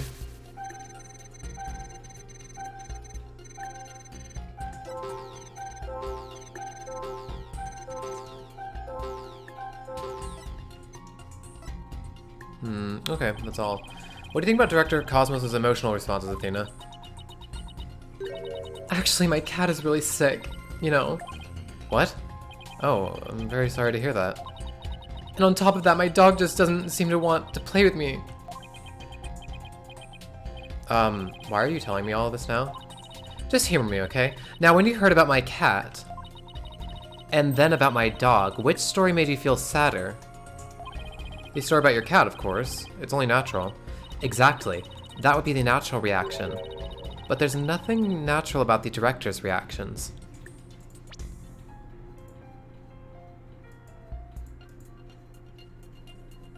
So she's trying to illustrate that the severity of the event should mimic the emotional response, basically. That's her overall point, it seems. I think how each individual reaction changes across the whole testimony will be the key. Sounds unnaturally complicated, but that somehow doesn't surprise me. Okay. Wait, why is he not more scared when she shoots at him? And then the detective shot at me. Got it! Oh, maybe not. Maybe the surprise. When we view your emotions alongside your test, when we find the unexpected emotion... Wait a minute, there really isn't anything strange here. I don't know, but I think maybe we made a mistake, Mr. Wright. I think maybe you're right. Let's take another look.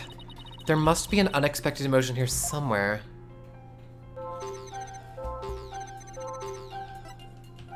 What about anger? Is he angry anywhere else? No, he's only angry here, but I can see why he'd be angry, you know, like... He'd be kind of... I mean, I think it would be kind of enraging to get shot at, just as a initial response, but... Maybe it's the anger? I suppose let's try it. And then the detective shot at me. Got it! No, okay. Okay, then I think it might be the surprising, because the surprise was greater somewhere else, but not when he gets shot. Okay. I mean, wait, let's see what the surprise looks like throughout the whole testimony. Yeah, he's super surprised when she shows up. But less so when she shoots at him. And then the detective shot at me. Got it! There we go. Director Cosmos, why were you so surprised when Detective Arm found you? And again when she fired? Isn't that a bit unnatural? Sadly, even great men such as myself have ordinary human feelings. Our bodies are bound by the forces of gravity and emotions. Even a great man such as myself experiences surprise on occasion. Yes, I'm sure you do. But my real point is not the fact that you were surprised, but rather what you were surprised by. Pardon me. Oh, so I'm guessing either one would have been the point. First, you were surprised when Detective Arm found you in the lounge. And just after that, you were, of course, again surprised when she shot at you. But considering what you were surprised about, a strange phenomenon occurs here. Director Cosmos, what is strange about your surprised reaction is the fact that you were more surprised when Arm came, yeah. Sure, you were surprised when Detective Arm shot at you, but the surprise you felt when she found you in the lounge was much greater. Gah! The fact that you were more surprised by simply being found than by being shot at suggests to me that you were conflicted about whatever it was you were doing there. The enemy has acquired a new weapon. Commence Operation Hide Under Desk. Please tell me I finally sunk his battleship. Still a little bit left. Boss, I'm getting less Discord now. That must mean he really is hiding something about that launch pad door. And whatever he's hiding most likely has something to do with the killer's escape. I wonder what it could be. If he was doing something suspicious around that door, maybe we can spot some change between before he came to the room and after. Detective Fulbright gave us a photo taken after the crime. Let's run a comparison. Let's see, this is footage of the door before Director Cosmos arrived. And this is how the door looked after the director entered the lounge. Hey, look at that. There is a change. Something's definitely different. Oh wait, let's look at the footage again. Oh, it's the knob. The knob sideways in the footage, but is horizontal in the footage, but is vertical in the aftermath. There is a change. Something's definitely different. Director Cosmos. What is it? What have you two been up to over there? Finding the answer to what you were doing when Detective Arm found you, that's what. And that answer lies clearly in this footage. All we have to do is compare it to the photo that was taken during the investigation. Don't be ridiculous. If you really do have an answer, you'd have pointed it out already. He's asking for it. This is what changed directly after the incident.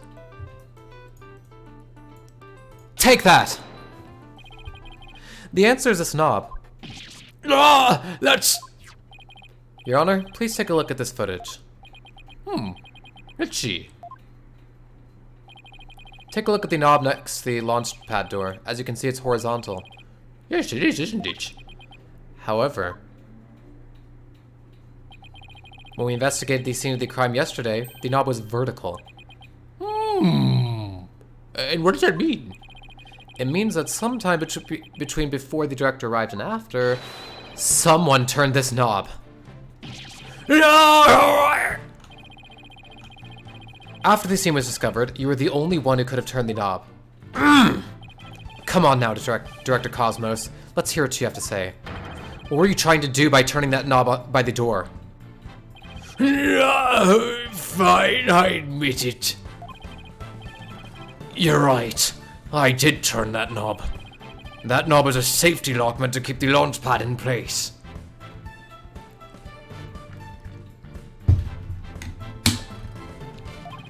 I was afraid there would be more explosions, so I wanted to move the launch pad away. You wanted to do what? Hey, didn't Ponko tell us something about how they prepare for launch? She said that once the launch pad's fully assembled, it's moved to the launch site.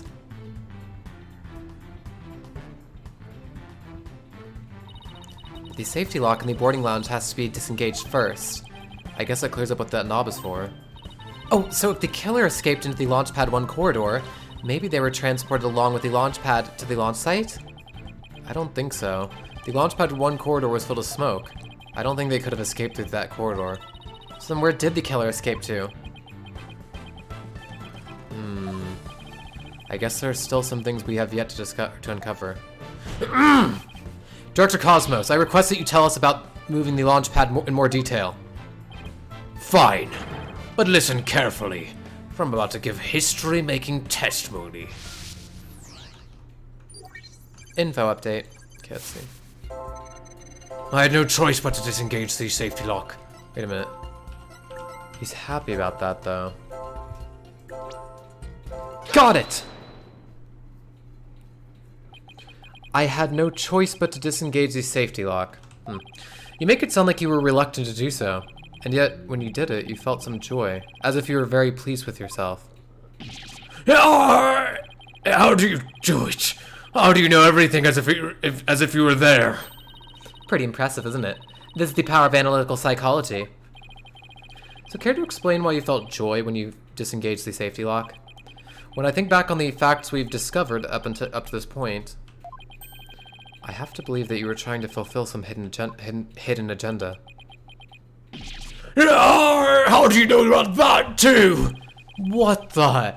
Because I'm more or less a pro. Because I'm more or less a pro at guessing. But you have no proof that I had a hidden agenda. And even if I did, I would never, ever tell you, so there. I know they say people regress as they grow older, but you, sir, take the cake. And how could you doubt a man with such great intensity, intelligence, and integrity? Silence. You, a man of integrity, don't make me laugh. But Prosecutor Blackwell? What came over him all of a sudden? You spouted nothing but falsity since you stepped up to the stand. You're not the kind of man that will be glorified in the annals of history. Not for greatness, anyway. Unless you consider great as barefaced liar and honor. Liar! His words bite harder than his blade. You moved Launchpad 1 after the explosions? My, how naive you are.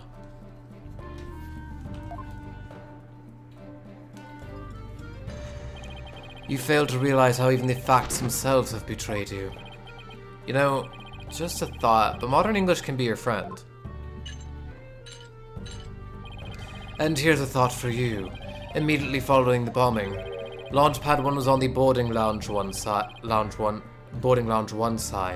The police confirmed this on scene. What? Liar! So that means the director didn't move the launch pad? Curse my judgment for calling history's greatest liar to the witness stand. Let us leave him to indulge in his lies and war games to his heart's content. Wait a minute, I just had a thought. Wait, never mind. Liar! Objection! But it doesn't make sense. You can't deny that someone turned that knob, and once the safety lock was released, I'm sure the pad must have went somewhere. If we chase down the truth of this issue, we just might find where the killer escaped to. You're sure it must have went somewhere. We just might find out. Your arguments are nothing but conjecture, bluffing, and wishful thinking. Stop chasing your fantasies and see reality for what it really is. Or are you not man enough to, boy?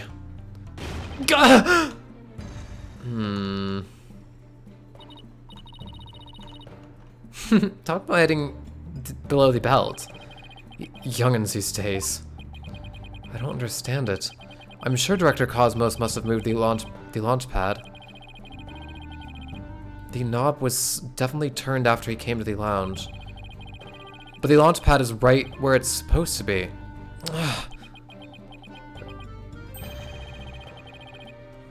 Wait a minute. Maybe I have it all backwards. What if the director turned the knob not to move the launch pad away, but to bring it back to where it was supposed to be? What are you blathering about? What if the launch pad was at the launch site before the incident, and then after the incident, Director Cosmos moved it back to its usual spot? See, that's what I was thinking about. That's what the thought I had earlier. But the problem with that being, the two people went through the corridor and were able to get back to the boarding lounge, so it must have been stationed there. So it doesn't make much sense in that sense. All he had to do was turn the knob to call the launch pad back, and it would be right where the police found it.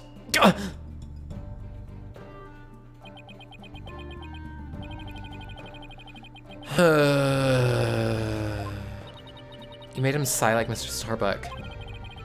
Was what I said really that off base? It pains me to have to explain how wrong your own logic is to you, however. Our great liar turned the knob only after he discovered the crime scene. Indeed, the pad existed beyond the lounge when our Astro Wonders made their escape. A fact that has been recorded for posterity on filmless film. Oh, right. So to reiterate, stop chasing your fantasies and see reality for what it really is, boy. Get a grip, Mr. Wright, and focus. We know the launch pad must have been moved, but our deductions and the actual facts of the case are in direct contradiction to each other. Well, maybe the two astronauts never actually boarded the rocket.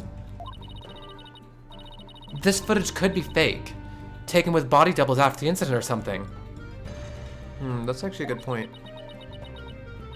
On second thought, that's too far-fetched, even for me. But I guess it would have had a timestamp. Never actually boarded the rocket. Hey, wait a minute. Maybe, just maybe. Huh? Prosecutor Blackwell. What if I told you that the two astronauts— oh, that was a sudden song change— never set foot inside the launch pad area, but instead went into another place? And what if, when the director moved Launchpad 1 back, it was not from the launch site, but from another place? What would you say then? Cut the existential bull, or I'll cut you. Mr. Wright, you will explain yourself at once. I know I'm right. It was all the other way around from the beginning. So were they at the museum? Very well, Your Honor. Let me explain. Director Cosmos' reason for moving Launchpad 1 was to switch it with another place. Because he wanted to switch it with some other place. I'm sorry, but did you say switch it? What could he possibly have switched the launchpad with? Oh, you'd be surprised, Your Honor. All it takes is a little thinking outside the box and the answer becomes clear as day. This is what was switched with Launchpad 1, the Space Museum. Take that! Launchpad 1 was switched with the Space Museum.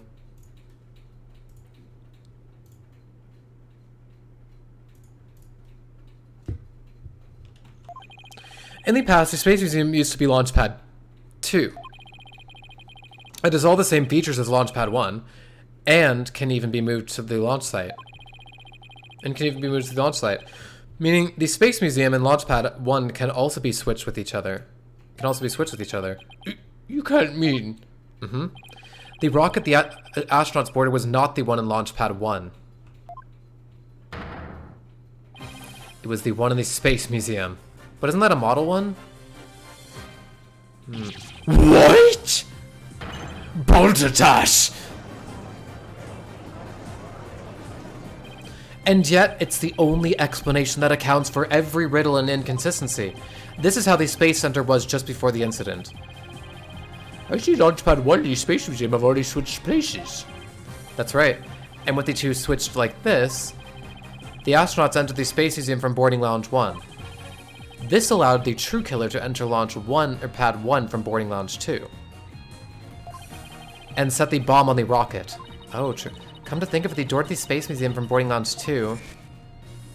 Welcome, welcome. The Space Museum is open to the public every day of the year from 9 a.m. to 7 p.m. Exactly. Anyone could pass through the door to the Space Museum. There is no fingerprint recognition system on that door. In other words, with the two launch pads switched like that, someone other than Mr. Starbuck could have easily planted that bomb. God! After setting the bomb on the rocket, the culprit snuck into boarding lounge 1 and waited there, concealed, in order to kill Mr. Terran when the two astronauts emerged from the Space Museum.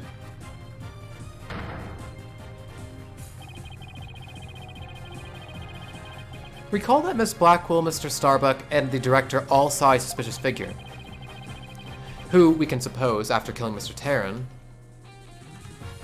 And so that's why they would have had it swapped, too. If they were behind the swap, it's because then they would have access to the Launchpad 1, who, we can suppose, after killing Mr. Terran, made their escape into the Space Museum. Oh, good. Genius, Phoenix. After that, Director Cosmo switched the two launch pads back, without realizing the killer was inside the Space Museum.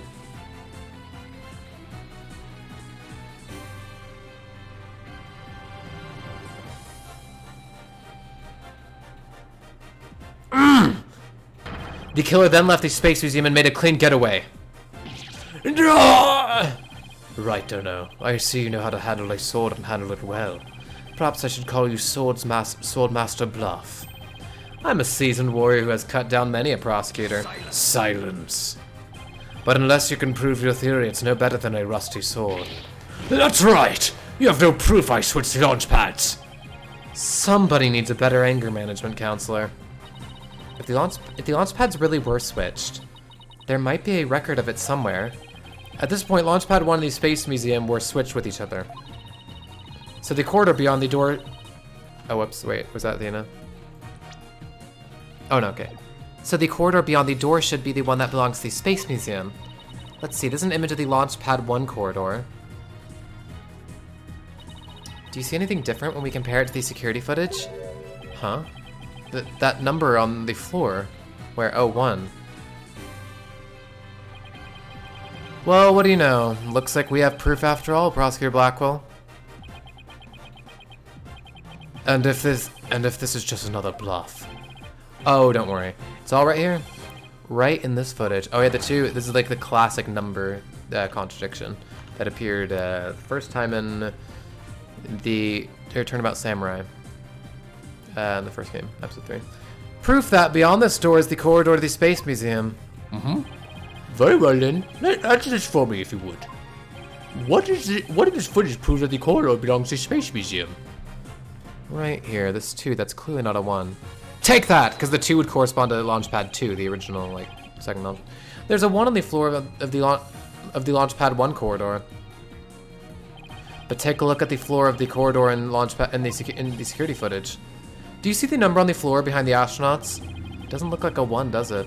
That's because what you see is actually part of a 2. What? Why is it a 2 and not a 1? That's because the corridor you see is the one to the Space Museum.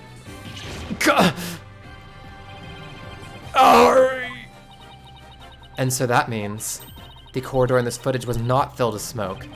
That's right, because the explosion didn't occur in the Space Museum. The explosion occurred in Launchpad 1 on the side opposite the Space Museum. And now that we know the 2 astronauts escaped from the Space Museum, the mystery from the previous trial of how they got down the ladder is cleared up. Mr. Terran, carrying Mr. Starbuck, simply took the elevator from the upper level down to the middle level. Just incredible. The 2 launch pads were actually switched.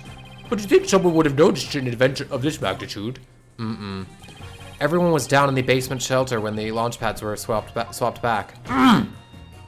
There's no way anyone could have known what was happening on the surface.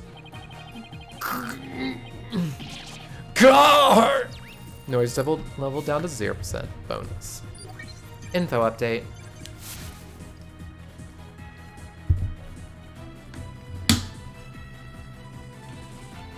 Nice.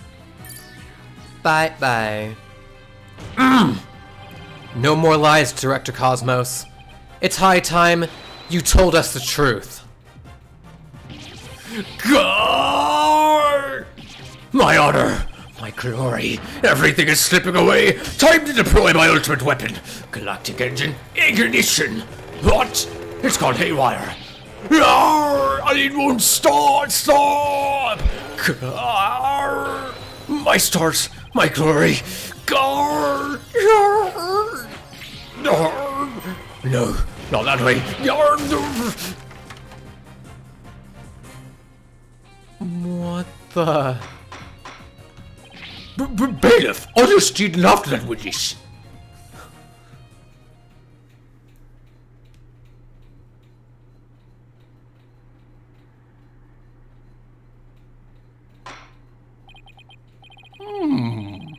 I see we managed to retrieve you before it came to any bodily harm.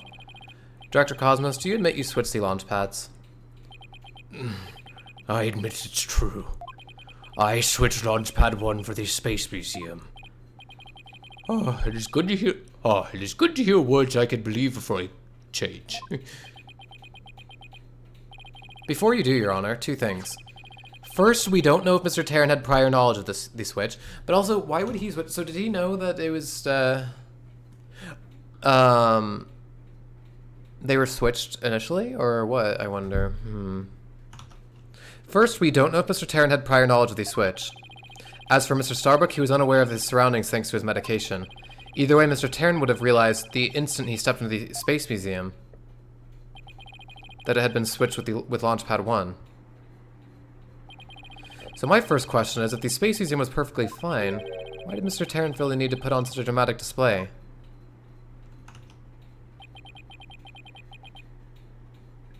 I mean, if he was passed out, he would have to carry him like that, right? As for my second question, I'd like Director Cosmos to tell us why he switched the 2 launch pads to begin with. Yeah, see, that's what I was wondering. Please. I can't. I exercise my right to remain silent. But I will say my hands were tied. I was only doing what I could to keep my men from getting caught in that blast. The director is terrified. He must have one heck of a reason for not wanting to explain why. Probably not a good time to pry it out of him, huh? Excuse me, but would you mind if I picked up my stars? Without my badge of rank, I'm nothing. I don't see why not. Bailiff, help the director retrieve his stars. I'm gonna go use the bathroom real quick. I will be right back.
Okay, I'm back.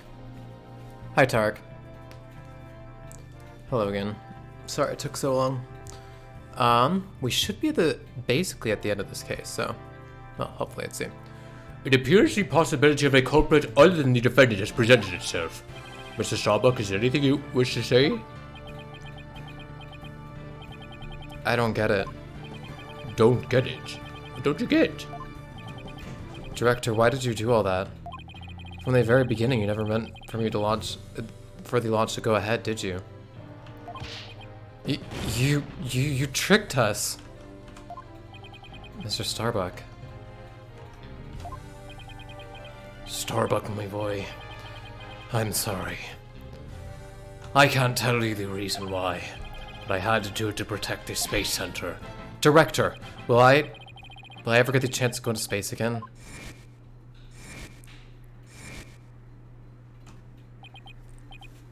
Yes. Yes, of course. I won't rest until it happens. I will get you into space again, my boy. Then the dream is still alive. Nice. Silence. Bruh.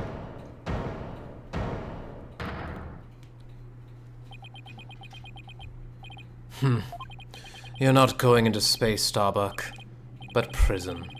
I won't have it any other way. Why are you so hung up on him? Yes, I accept that the launch pads really were switched, and if there were a third person at the scene, I suppose they could have escaped. But I have yet to see proof of this third person's escape via the Space Museum. Oh, that's a good point. He's right. I don't have any proof. Starbuck, you will spill everything you know. What? Me? Where did you get those bombs? Tell me how. Tell me, or is it tell me now? Whoops. Probably tell me now. Yeah, tell me now. If you don't, my blade shall feast on your blood.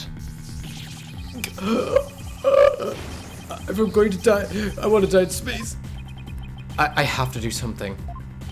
Solomon Starbuck. Prepare yourself. Oh, God. Oh, nice. Now, you know violence isn't the answer, Prosecutor Blackwell.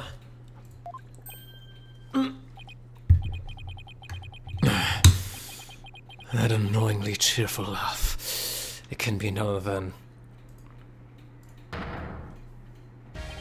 Champion of righteousness, Bobby Fulbright here. In justice we trust. Detective Fulbright?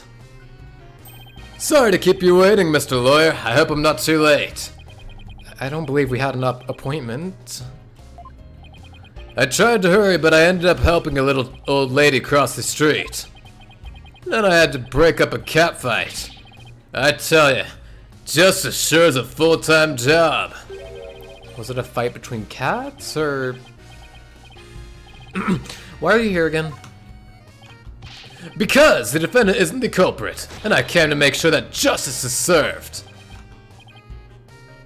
I don't have any idea what you're talking about. Fulbright. I always thought you were a bit touched in the head. But have you finally succumbed? Nope, but it looks like you've succumbed to this phantom of yours. Open your eyes and let the evidence of justice uncloud your judgment. What evidence? What evidence? Come to think of it, he did say something about finding us some evidence. Thanks you two. I feel a lot better now that I've been able to get that off my chest. I'm going to work extra hard to find that perfect piece of evidence for you. I didn't think he was serious, though. So what is it, Detective? Is it something that will prove Mr. Starbuck innocent? It is indeed. Have a look at this. What's this? A lighter? That's right. A lighter thought to have been used by the culprit, no less. The Space Museum's cleaning robot picked it up. It has the victim Clay Turn's blood along with his killer's fingerprints on it. What? God. Bonus. Detective Fulbright came in clutch. Order! Order! Detective Fulbright, can I assume that the fingerprints don't belong to the defendant? You bet! Mr. Starbuck is totally innocent. This is it. This is just what I needed. Lighter out of the court record.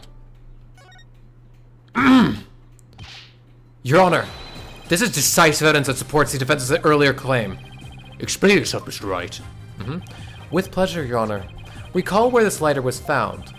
Based on that, we can extrapolate that after the killer murdered Mr. Terran, they escaped with lighter in hand to the Space Museum, where they dropped it. The switching of the two launch pads occurred. Then finally, the killer left through boarding lounge 2 and made their escape. Meanwhile, Mr. Starbuck was found in boarding lounge 1 after the murder. A fact that Director Cosmos has testified to. Therefore, Mr. Starbuck couldn't have possibly been the one to drop the lighter there. Silence. But the defendant had free reign of the area until Director Cosmos appeared. Could he not have dropped the lighter in the Space Museum during that span of time? Objection! You'd like that to be true, wouldn't you? But Director Cosmos testified that right after he saw the mysterious figure with the lighter, he went into the lounge and found the unconscious Mr. Starbuck. In other words, Mr. Starbuck wouldn't have had the time to double back to the museum. No, Prosecutor Blackwell, this lighter could only have been dropped by the real killer. Most importantly, Mr. Starbuck's fingerprints were nowhere to be found on this lighter. I think you understand what this means, don't you? This piece of evidence unequivocally proves that Mr. Starbuck wasn't the culprit. This does indeed appear to be decisive evidence that proves the defendant's claims. As for the remote switch that was found in Mr. Starbuck's pocket, we can assume it was planted by the killer on the unconscious Mr. Starbuck. No. There must be some mistake. Frankly, Prosecutor Blackwell, I've been worried about you. You've been chasing this phantom for 7 whole years. I understand your urgency because tomorrow... Silence. Fulbright, you promised never to speak of that. Huh? Tomorrow? What about tomorrow? Given the body of evidence, I think it's safe to say the defendant is innocent, in light of the fact that it was impossible for him to have committed the crime. A few unanswered questions remain, so I look forward to seeing what you two uncover. But for now, let's go and find the defendant, Solomon Starbuck,